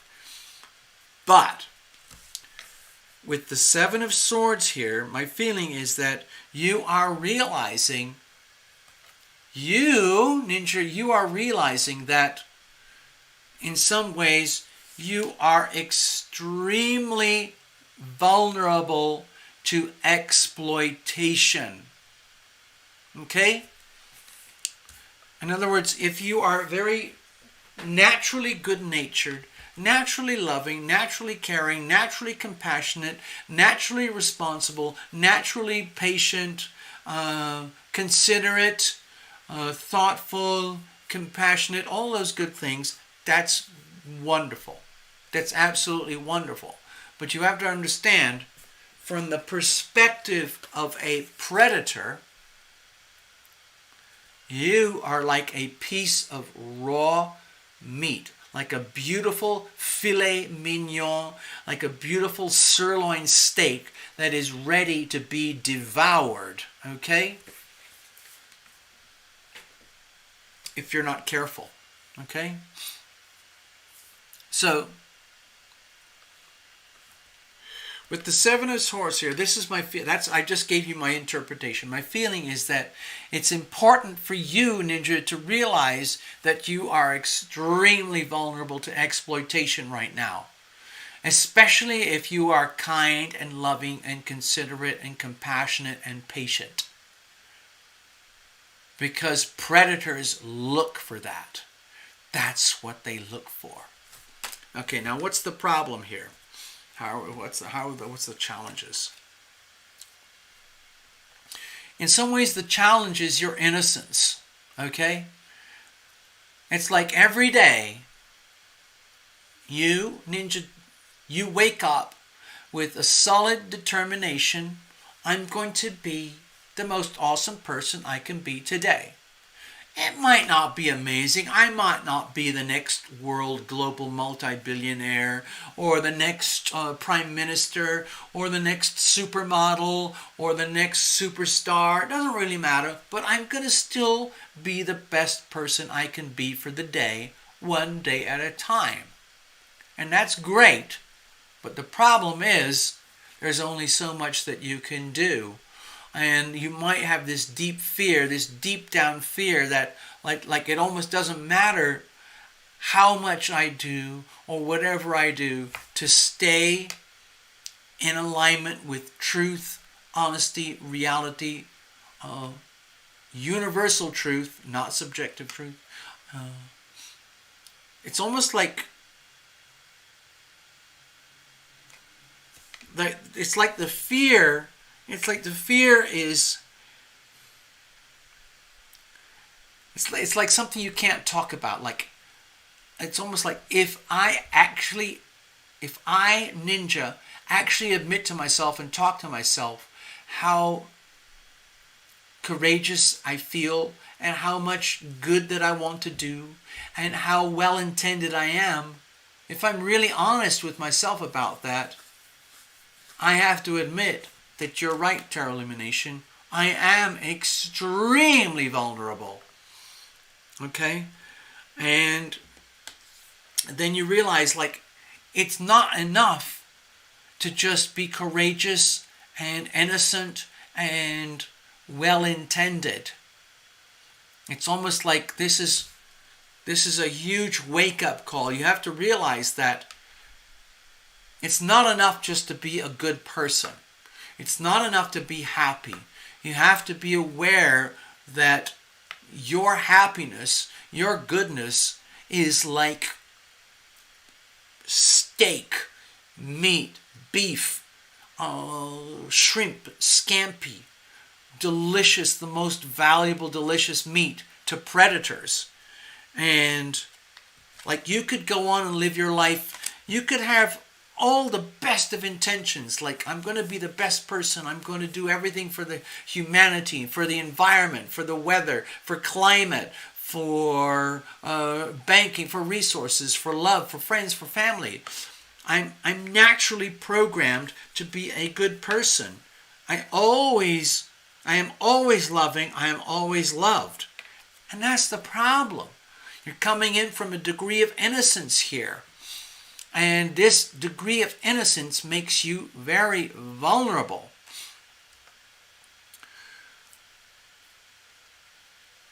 It's almost like, how can I say it? It's almost like being a young person and you're just naturally good. You had a nice mom, you had a nice dad, you had nice parenting, you had nice, in some way or other, you had a good experience in life where you understand and you learned about what it's like to be loving and be loved. I don't know if you had really nice parents or not, but somehow or other you learned what it's like to be loving and to be loved. And it's a very beautiful, very simple thing. And it's like that's where the problem is. It's like you're so vulnerable, so open. It's like, just imagine like I had a really huge following. I imagine Tarot Lumination, I had 500,000 or 1 million subscribers. And I was just doing my self-healing practices. I am loving, I am loved. I am loving, I am loved. And I do that every day. And I'm blissfully happy. And I'm making tens of thousands of dollars a month on my YouTube channel just because I'm just spreading the healing power of love. That's great. Fine. It's not what's actually happening. But let's say that was happening. Then that energy is extremely vulnerable to either theft or exploitation in some way, shape, or another. Which is kind of what happened in the very early days of my channel. When it reached October 2018, my channel was doing really well. I did lots of readings, lots of shows, lots of reports and everything. And I was able to pay my rent. It wasn't a lot, but I could still survive. I can't do that now. I was destroyed. It's like everything was too good. And I was destroyed by people who, they can't accept love. They can't understand something so simple, so pure. So it's like the same thing for you, okay? Ninja, it's like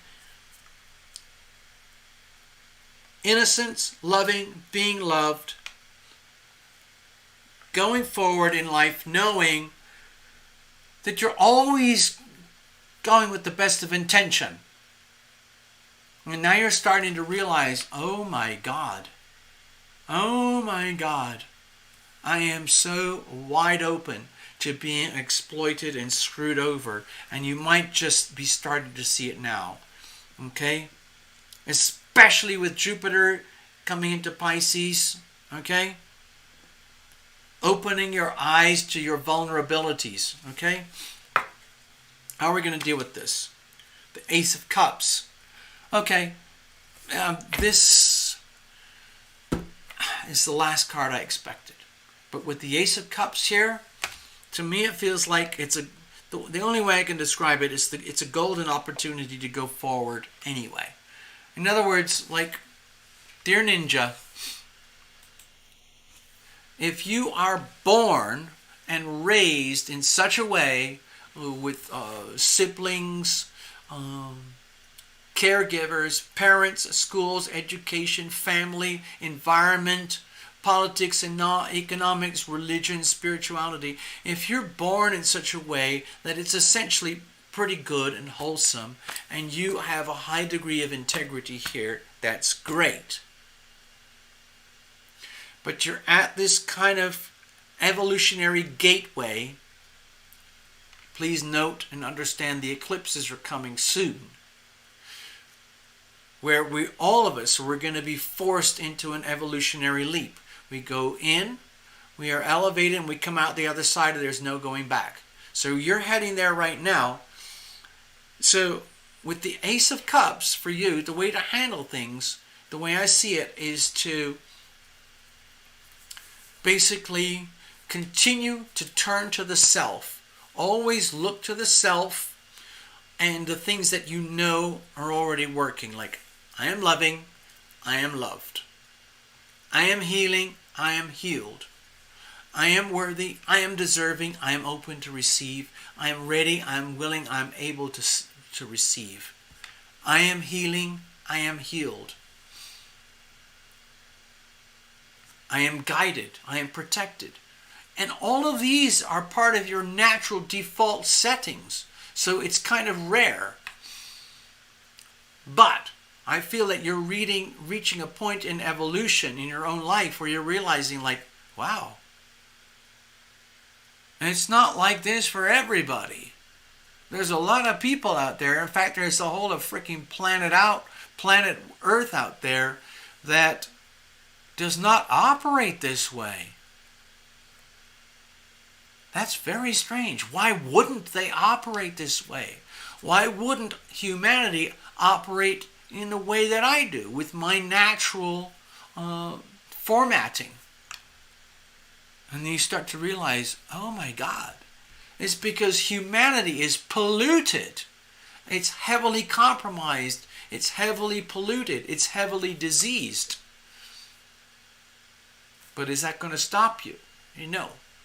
With the Ace of Cups, instead, it's just the opposite. You get to this point where you realize, oh my God. Oh my God.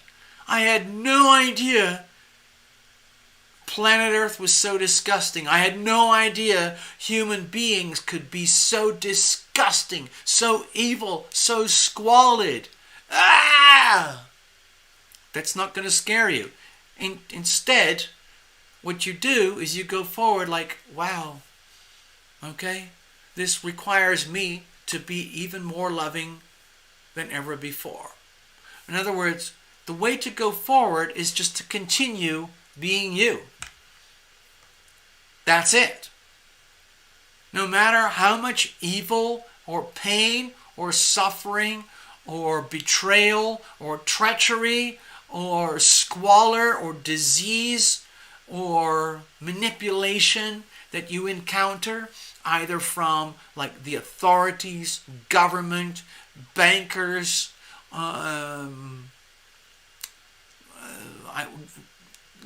those big things. The more and more you realize how much evil is going on, the more and more you stay in this. You stay in your own vortex. You live in your own lane. Like Path Traveler would say, stay in your own lane. You just continue being you.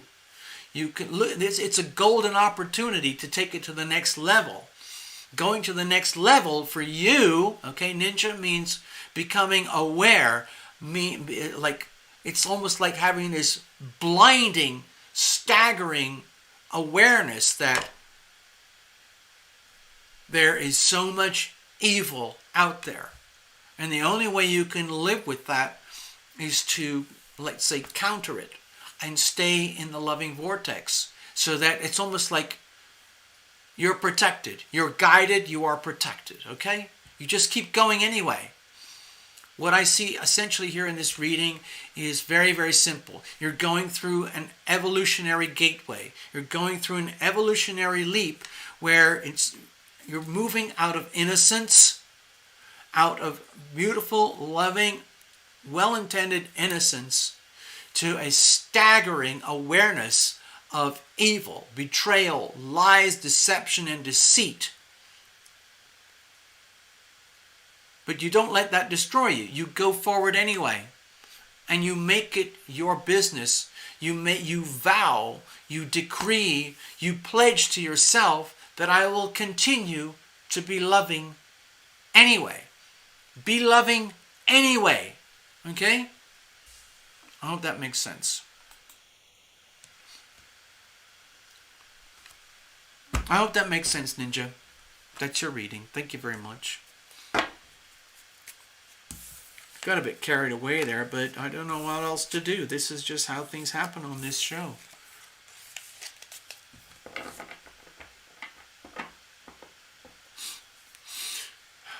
All right, let's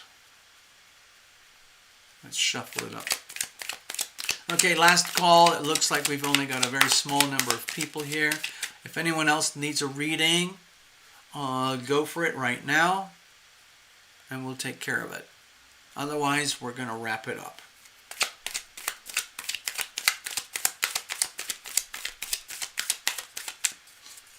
Okay, let's have a look.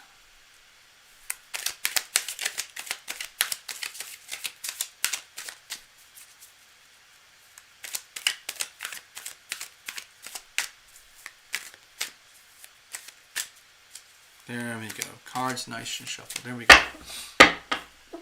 Thank you very much, Ninja. So we only had 2 readings tonight. Oh well, it's okay. Cheers, everybody.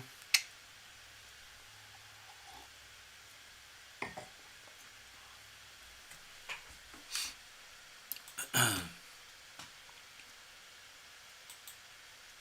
right, where were we? Hold on, let's have a look.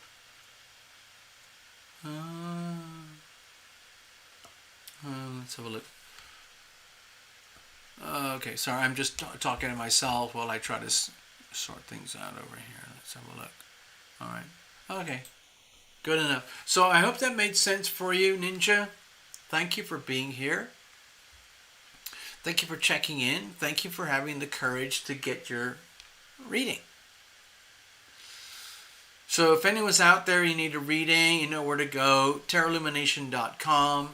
I do private readings. You can go to tarotlumination.com and you can book them there. I do it through the Tarot Illumination private Zoom system where we can talk about anything. Like here on the channel, I can only talk within a very narrow parameter of subject matter and words and language. But when we work in private, we can basically do whatever we want, okay? Let me just check in here. So, let's have a look. What's that, Pa? Hold on, Pa. I'm getting mine garden ready. Planting zucchini, celery, red and green peppers, cherries, Roma and beefsteak tomatoes, plus lots of herbs. Wow! Also trying for asparagus. Takes a year to harvest, but planting. Wow! Wow! Wow, that's so cool! Path, you are literally setting a path, charting a path for others. You're doing it for yourself. You're living by example.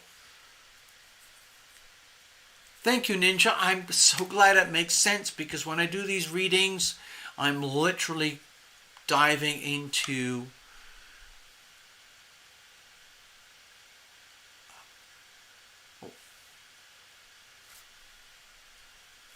the ether. Hello, Sarah. What's going on? That's Sarah Lake Mitchell. Hello, Sarah Lake Mitchell. How are you doing? Actually, I'm going to get a little top up on my wine. I'm going to play a little song called I Am Guided, I Am Protected. Hello, Melissa. Melissa's here. Hi.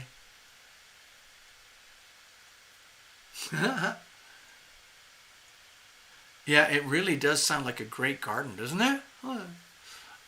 Give me a second. I'm just going to go get a bottle, a little refresher. I'll be right back. Stay there, don't go away. I'm not even going to put on any music.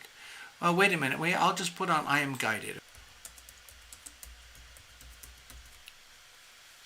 I'm going to put, it's just a short little song. I'll be right back, okay? Let's see if this works. 2, 3, 4. I am guided, I am protected, I am guided, I am protected, I am guided, I am protected, I am guided, I am protected, I am guided, I am protected, I am guided, I am protected, I am guided, I am protected, I am guided, I am protected.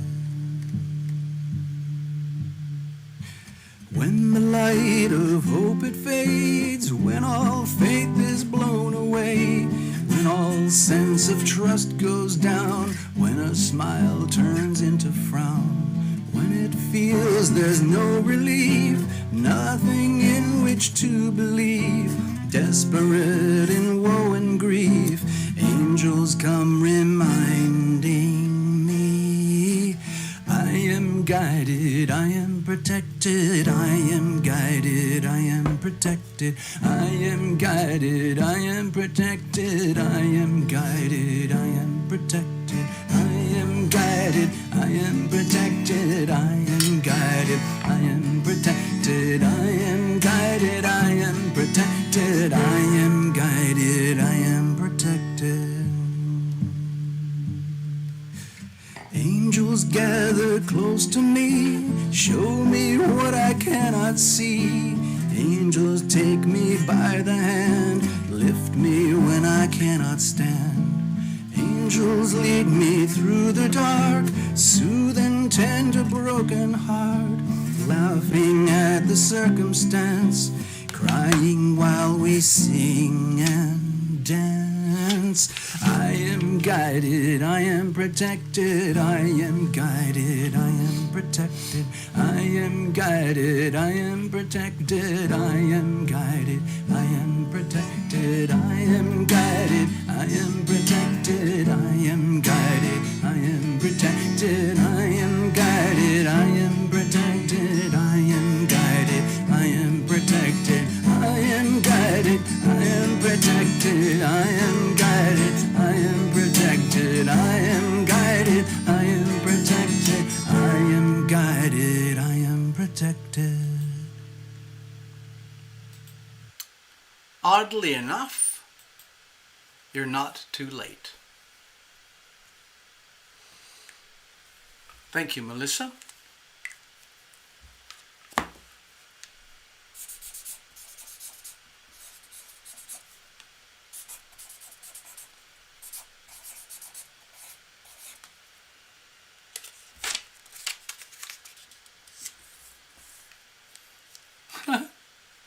Look at the little picture. Is that a little cat for your image there?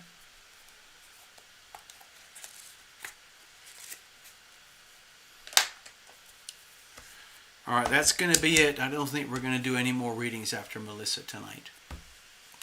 Melissa just showed up. Actually, we've worked before. Sarah Lake Mitchell just showed up as well.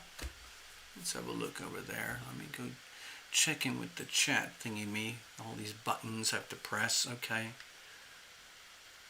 Your mom has a lovely garden that she loves. Okay. Awesome.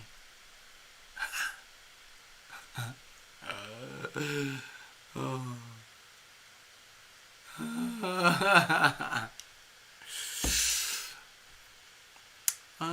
As from my perspective, the readings have been kind of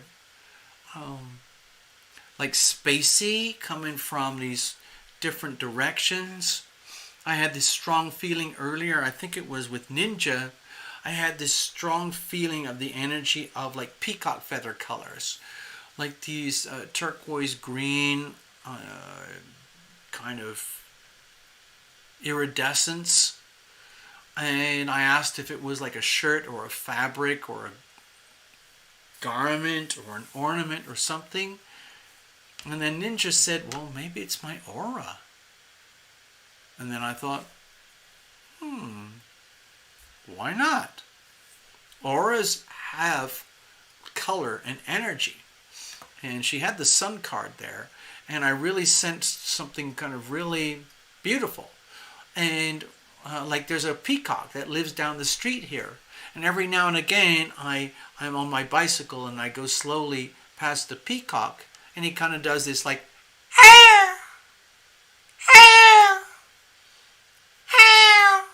thing.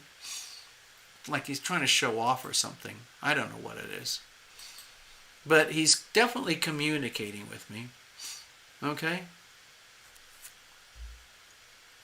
Oh, let's have a look over here. So, all right.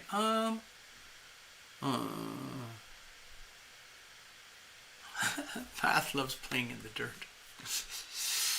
I have played in the dirt for many years in my life, and there's a part of me which is like, I'm not sure if I want to play in the dirt so much anymore. I do love dirt, earth, the smell of fresh mown lawn, the smell of, let's say, what's not fertilizer, but the smell of mulch. I love the smell. Like, I used to live on a farm long ago, and it was amazing. At certain times of the year, they would take these big tractors full of cow poop and they would spread it all over the fields. It's fertilizing cow poop is the most amazing fertilizer on earth. And so the land was very, very rich. But anyway, after the fertilizer settled and the grass started to grow rich and strong, everything would smell like heaven. I don't know about you, but after the grass is mown, you get this rich, sweet, delicious fragrance. I'm just saying. What's that note from Pat? Peacocks can be mean. Oh, absolutely. I've seen it. I used to live in a place where there were lots of peacocks in the garden. They go berserk. They can be very territorial.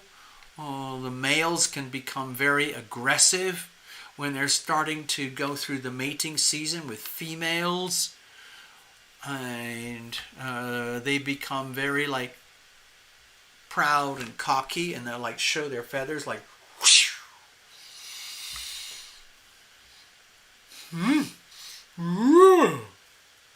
Anyway, never mind. Sorry. Got carried away there. Alright, let's have a look. I actually have to do a reading now. Let's have a look over here. Yeah, Melissa. There we are. I know. I knew it. I knew that. Alright, Melissa. So let's see what we got. I'm going to go completely blind if you don't mind. That's what we did with Ninja. Cheers. Thank you, Melissa.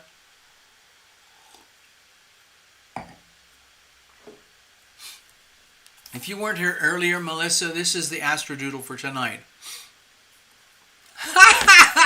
Look at Path Traveler. I just bought 4 bags of cow poop. Wow. You wouldn't believe the size of the worms I have all around my house. Seriously, cow poop, fresh, rich cow poop is the best fertilizer. And by the way, I don't know if you know this, I saw an agricultural video. Please don't take my word for this, but they were showing about mushroom farming. And it was in the San Joaquin Valley in California, I believe, where they have a lot of everything.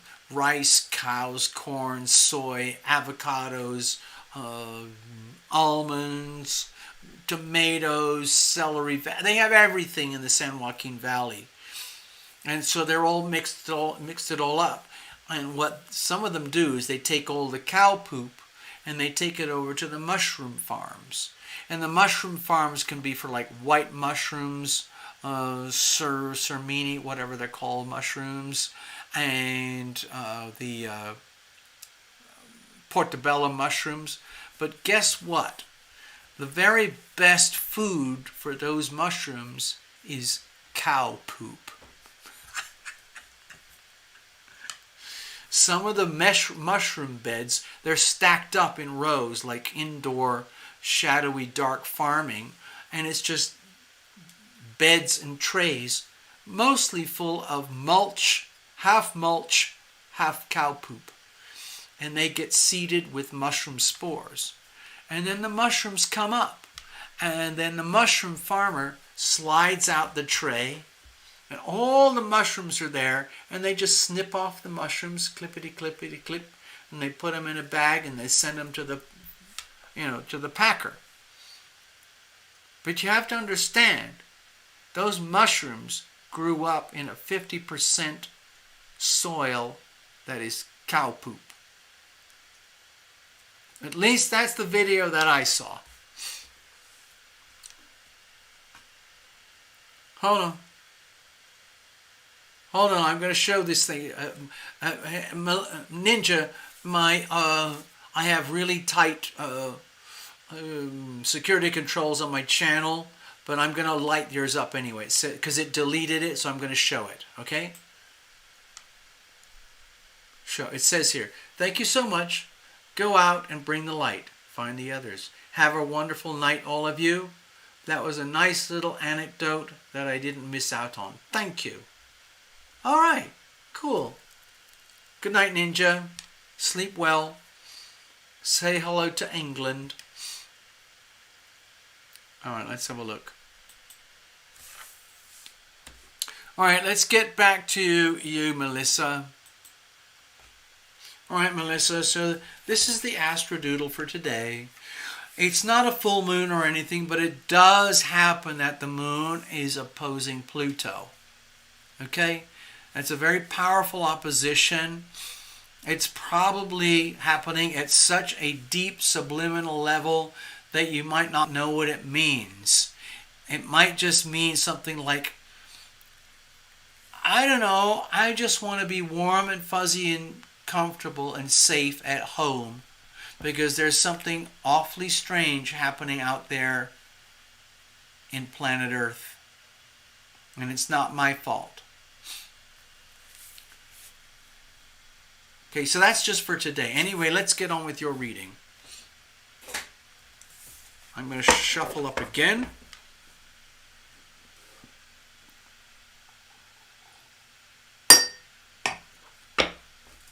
Oops, sorry about that.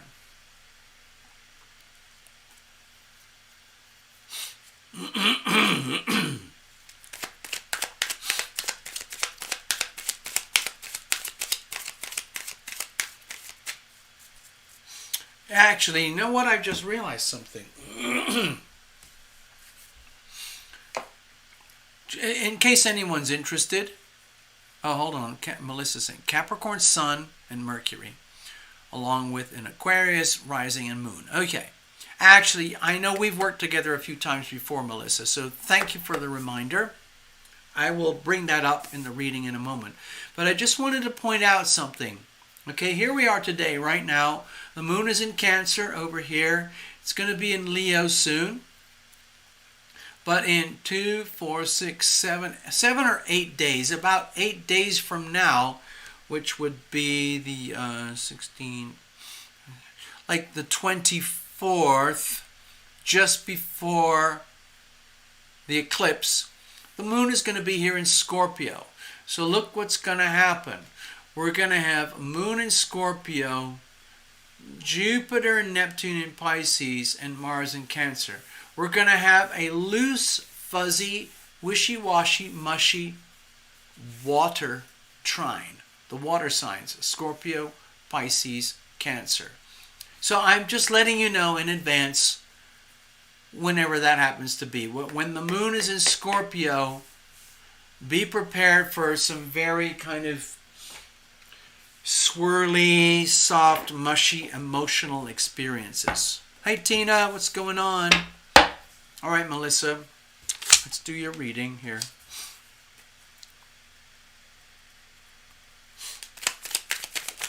Oops, excuse me, sorry.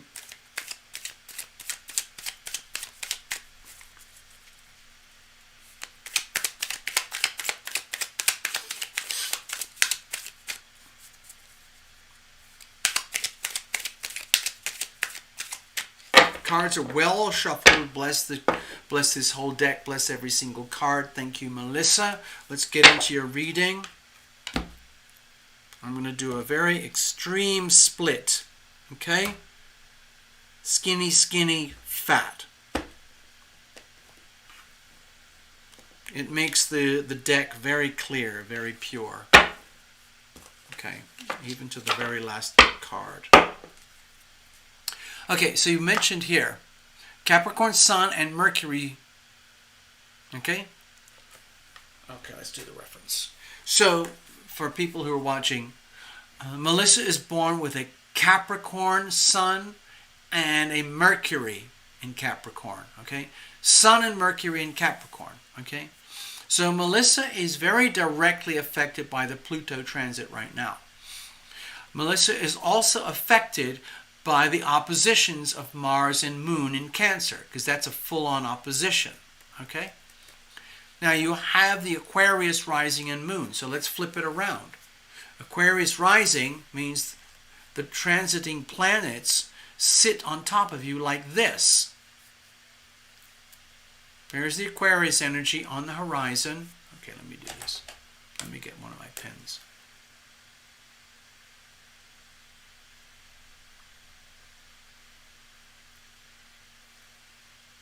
Okay, so this is how the sacred geometry lines up for you, Melissa, with the Aquarius rising and Aquarius moon. So you're very sensitive to Aquarian themes. Okay? It's a quirky combination because the Aquarius energy is very cerebral, scientific, very detached, very kind of neutral, very connected with spontaneous knowledge and awakening.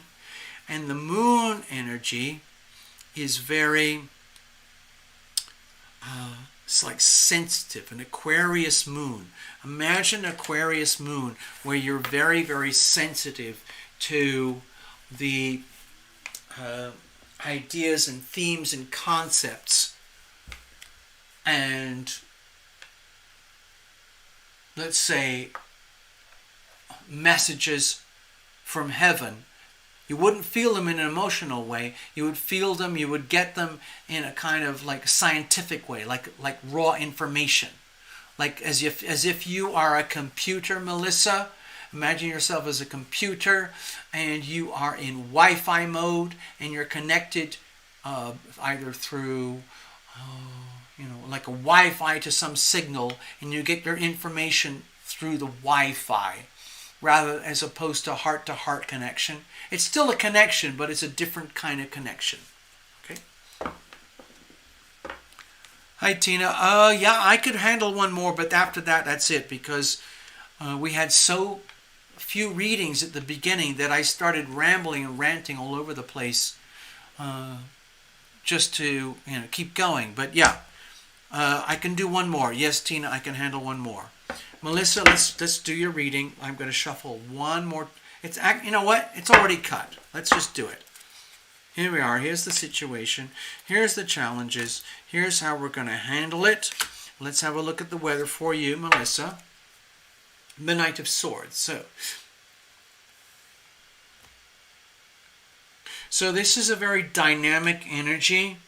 It's very intellectual, so I will relate that to the Aquarian theme right now, because you have this Aquarius rising and Aquarius moon. So you might be feeling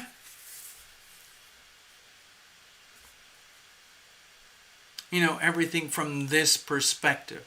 Saturn is in Aquarius right now. So that's a lot of pressure on anyone who has an Aquarius dominant theme to their chart, which is what you have. So Saturn is testing you and putting pressure on you, okay? And you have made a decision that I, Melissa Lawrence, I'm going to do whatever has to be done. I'm going to take it. I'm going to call it out, whatever it is.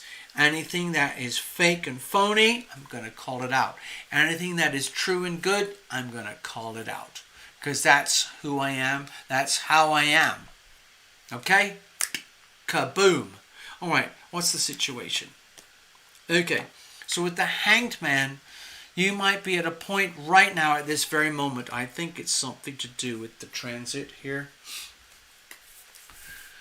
This transit of Jupiter into Pisces from Aquarius might have kind of thrown you for a spinner, like from a loop, because Jupiter was in Aquarius 29 degrees for the last few weeks, okay, for the last few days. And that is a moment of intense pressure where the Jupiter in Aquarius energy is basically like, I have to get done whatever I have to get done right now. God help me, because it's going to be another 12 years before I ever get back to this where I left off and missed out. Okay? So it's an energy of desperation. And then you move into Jupiter in Pisces, where you're in the new vibe, like, oh my God, what is happening now? What the bleep? I was just trying to sort out everything in my life over here in my Aquarian self. And then all of a sudden, Jupiter moves into Pisces. What the bleep? Why didn't anybody tell me? Well, we've sort of tried on this channel a little bit. But never mind. You're okay. Okay? Thank you, Tina. I see that. I'm sure I see that. Actually, let me do this right now before. So, Melissa, I'm right in the middle of your reading, but I have to put a note here for Tina Miller. Thank you, Tina. And that'll be it. No more readings after that. Thank you, people. Thank you very, very much. All right, so, Melissa. To me, it feels like you're at this point where you're realizing, okay, things are changing, things are shifting. I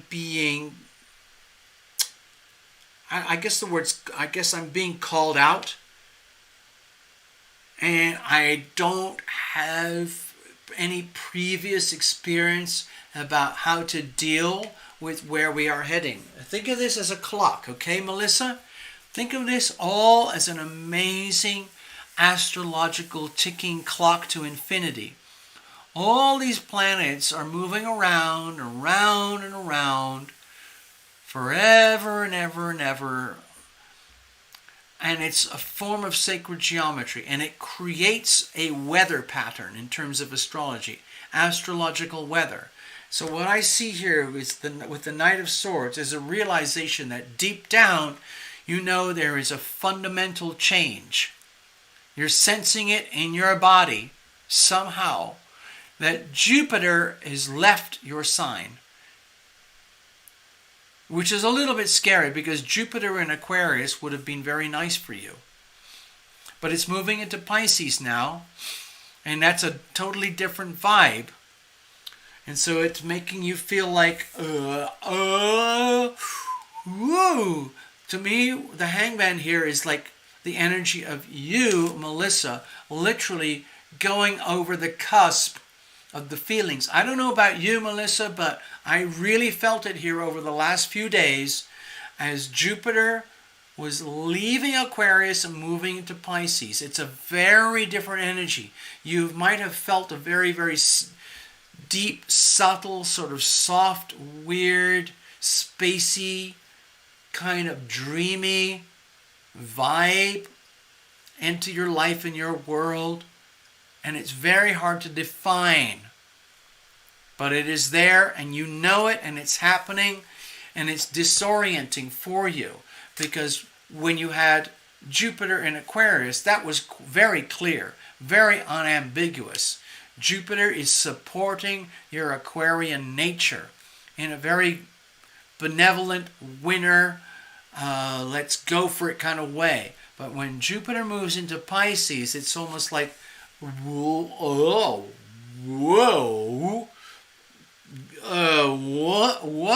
what's going on here? So it leaves you in a position of indecision, it's almost like somebody pulled the plug out on you. So it's like somebody pulled the plug on Melissa Lawrence, and there's this limbo phase, and eventually, once we get into 1, 2, or 3 degrees of Jupiter and Pisces, the plug's going to get put back in again, and you're going to have to start dealing with Jupiter and Pisces energy for a while, And it's a completely different energy. But you're not there yet. You're at the point where you're just living through the moment where you've been unplugged from all the benevolence of Jupiter. It's like, what just happened here? Okay, so what's the problem with that? Okay, it might make you feel as though all of a sudden everything that was going so well for you suddenly becomes a problem. All of a sudden, like, things might be feeling very heavy, but in a way that's extremely hard to define. The only way I can describe it, okay, give me a second here. Okay, so Melissa, the only way I can describe it is that you might have been used to Jupiter in Aquarius for the last year. Then we go into Jupiter in Pisces, which for you would be the second house according to your natal chart. Jupiter in Pisces, second house. And wherever you find Pisces or Neptune energy, there can be this energy of like this draining of energy, like somebody pulled a plug, somebody just drained you of your life force. It's just a feeling. It's just a transition, okay? It's not the end of the world. You're still Melissa Lawrence, but it's a big shift from Jupiter in Aquarius to Jupiter in Pisces for you, okay? And you might not have been aware of this or might not have expected it. But what it can do is leave you feeling, let's say, very disoriented or nebulous about the upcoming chapter in your life. We're getting a glimpse of it now, but Neptune in Pisces, it's only here for a short while, then it's going to retrograde back into Aquarius again, and then eventually it's going to get back into Jupiter in Aquarius for about a year. So you're just getting a glimpse right now. So Jupiter in Pisces would be touching on a very sensitive part of your chart to do with money, values, self-worth, your talents and gifts and resources, where you might go through these periods of self-doubt or feeling like why are things not working for me in the optimal way that I'm used to? You know, like I've been on a roll, but all of a sudden it's just like, whoa. So once you're aware of that in advance, please take this as an advance warning, like, so that you are not undermined, okay? So as Jupiter goes through Pisces for another year or so, we're going to get there again soon, but not right now, but you're getting a glimpse now. Then forewarned is forearmed, because it's not like Neptune. Like Neptune is in Pisces right now, which is already your second house natal. And wherever Neptune lies, there can be this energy of disappointment or feeling of draining or loss of, in the second house, like talents, gifts, resources, or money. But you're already used to that because it's been going on for years. But when Jupiter gets there, it might be a reminder or an amplifier, okay? So just be aware. It's not the end of the world. It's just an awareness that there's a challenge coming up ahead for you. And you're getting a glimpse right now, okay? Yes, if it hit you hard today, that would make perfect sense because it's literally happening right now in the charts. Right now, in terms of, you know, the planets moving. Right now. This is happening right now. Jupiter, 0 degrees, 1 degree, Pisces, okay? And I know, I understand you, Melissa, because I'm feeling it very strongly here myself. So with the Ten of Wands here, it might feel as though all of a sudden you had a heavy backpack to carry, or it's all of a sudden things become very, very heavy, but in a very intangible way. Like, where is this? Why is this happening? Okay? So don't worry about it. This is perfectly natural. You're just living through the experience. So how are we going to deal with that?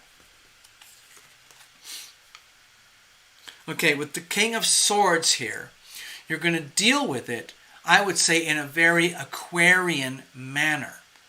The swords here is very, I would say, strongly aligned with the Aquarian energy, cerebral, mental, scientific, factual, to do with information.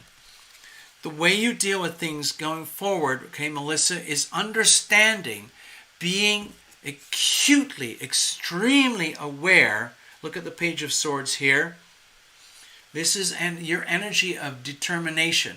This is an understanding, a realization that you are going through like an evolutionary, it's almost like evolutionary quicksand for you as Jupiter moves from Aquarius into Pisces.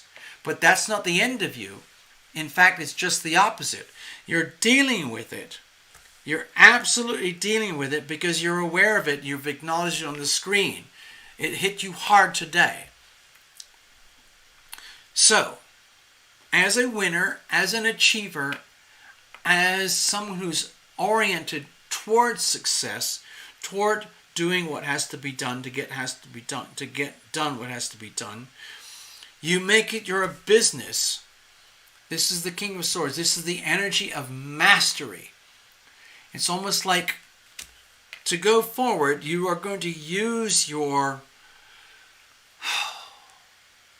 divine intuition from the Aquarian vibe, to use your natural, let's say, managerial, your natural, what's the word I'm looking for? It's like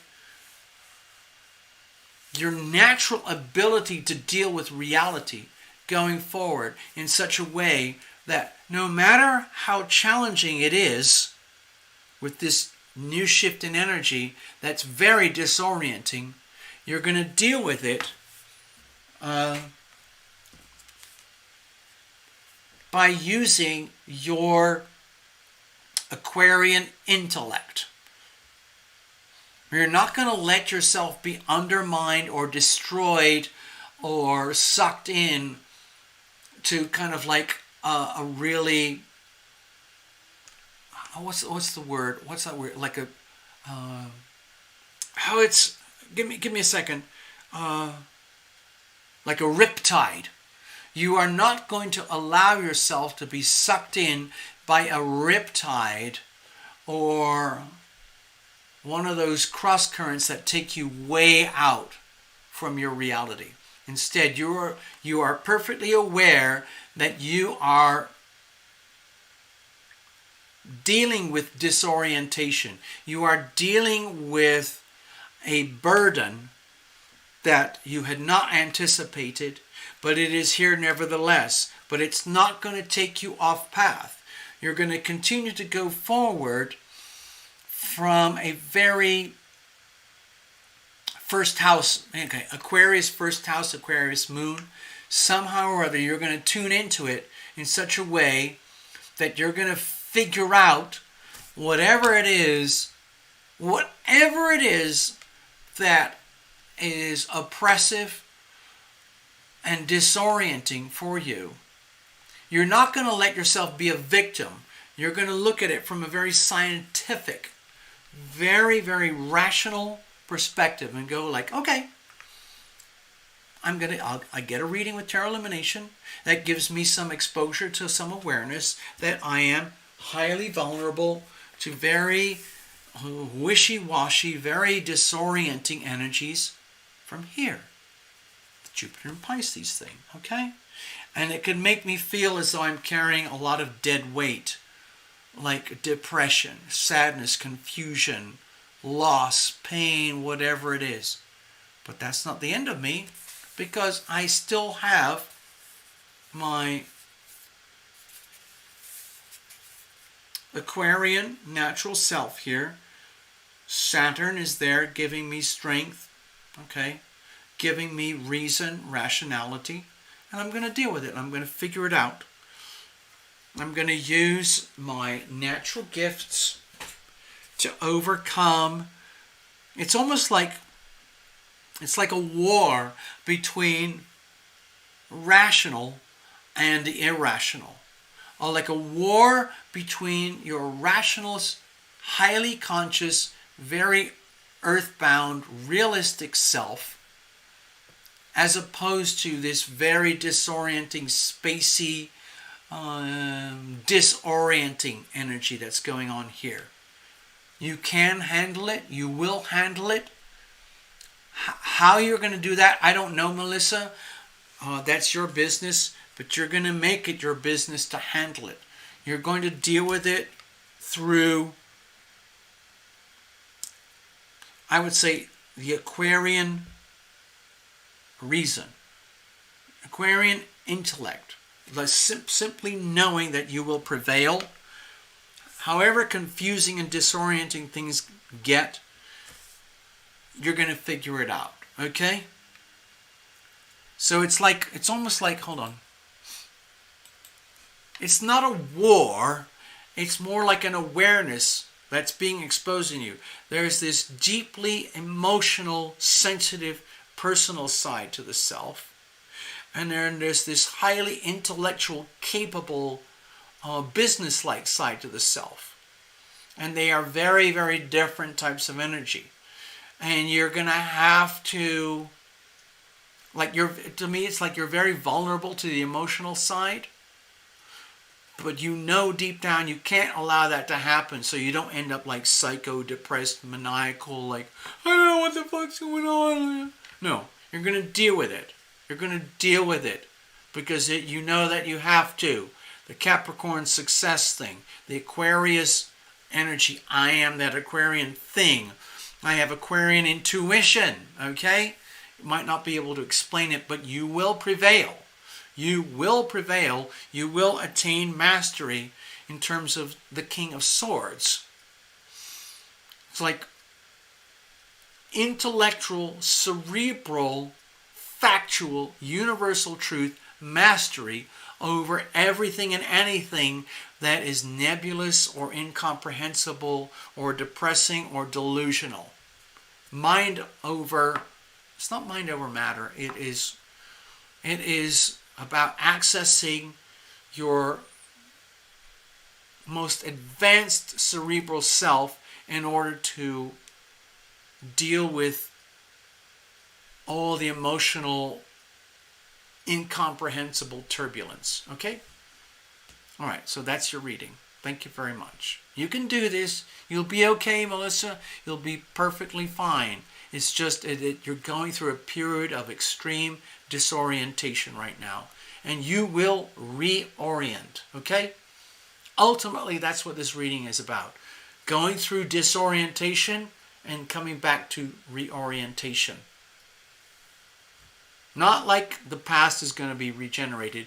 You are going to be into this new vibe, totally reoriented, like how fighter jet pilots go through these extreme maneuvers and eventually they get back to, okay? And it's very disorienting, but you can handle it. You will handle it. All right, Tina, you're up. Let's have a look. I hope that made sense, Melissa.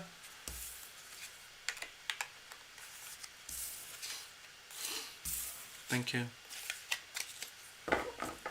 Thank you. Hit the nail as always. Yay. All right, I'm going to shuffle things up and then we're going to read for... Actually, let me put these all in order. It was Gregory, then we had Ninja, then we had Melissa, and now we've got Tina. That's it, people. No more readings tonight. I can't handle any more. Tina, you're up. Thank you so much. Just got to clear this deck here.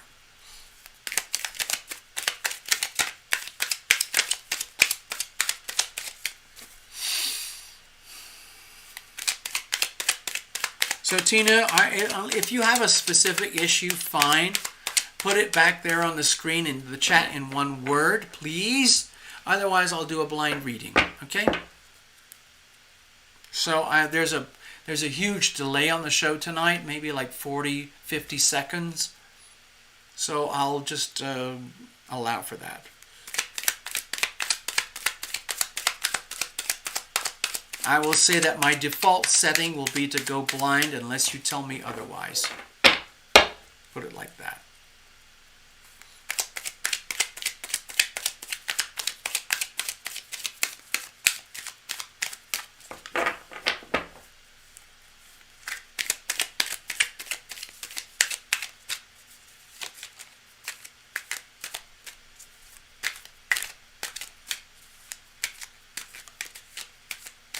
All right, here we go. Cheers, Tina.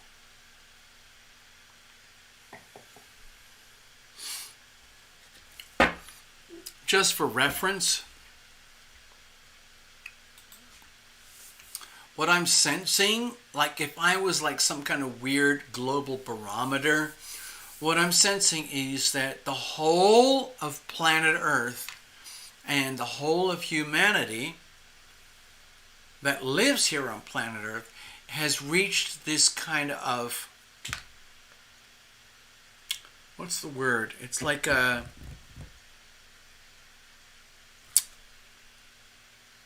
moment. It's something to do with literary word. It's like we've reached a. It's like a moment of awareness. I don't know how else to put it. There's a moment, we're living right now, planet Earth, humanity, in a moment of global awareness where we're starting to realize on a massive scale across planet Earth that there's something very, very wrong going on here. It doesn't matter whether you're in the jungles of Brazil, the tea farms in India, gold mines in Central Africa, corporations across America and Western Europe. Everyone, if they're honest with themselves, is feeling this like, whoa, wait a minute. Something is out of whack here. And it's not just a bunch of conspiracy theorists from the last year and a half or so. It's on a global scale. On a global scale, there are billions of people who would not be able to put it in words or articulate these feelings like the way we talk about here. I hardly ever touch on it because I don't touch on it anymore because the channel is struggling enough already. But what I'm sensing in here is that if I could have a personal one-on-one reading conversation with everybody on planet Earth right now, they would all, if I asked them like, how do you feel about what's happening right now? Do you feel that there's something above and beyond that there's something not quite right here? And then 98% of my clients would go, yeah, there's something very, very fishy going on here on planet Earth with humanity. And I think it's true. The way I see it, it's true. There's something very smelly, very, very fishy, like everything is being presented to humanity as this is how it is, according to the powers that be.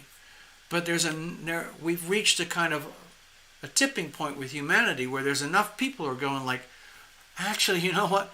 Wait a minute. That's not true. It's not true. In fact, it's BS. Okay? That's what I sense is happening. We've reached a tipping point where it isn't just a handful of like super paranoid, hardcore, right-wing patriot, Q anonymous conspiracy theorists who are going like, there's something very weak, this is not acceptable. It's gone on to a much bigger scale now. As alliances are, or your financial alliances, or your sexual gender, or your color, or Arabic. It doesn't matter anymore. All of that. Every element of humanity is starting to go like, wait a minute. There's something really, really out of whack here. So, from my perspective, that's a good thing. We need more and more of humanity to basically say, hold on a minute. We need to question what's going on here. Some people are way ahead of the curve, like Path Traveler and Love Triber. They're already every day asking very tough questions. What's going on here? There's something not right. But not everybody's like that. There's a lot of people who are like, well, everything's fine. I got my injection. I watched the news. I managed to buy some food today. What's the problem? Seriously? Okay. And so there's the different degrees and levels of awareness.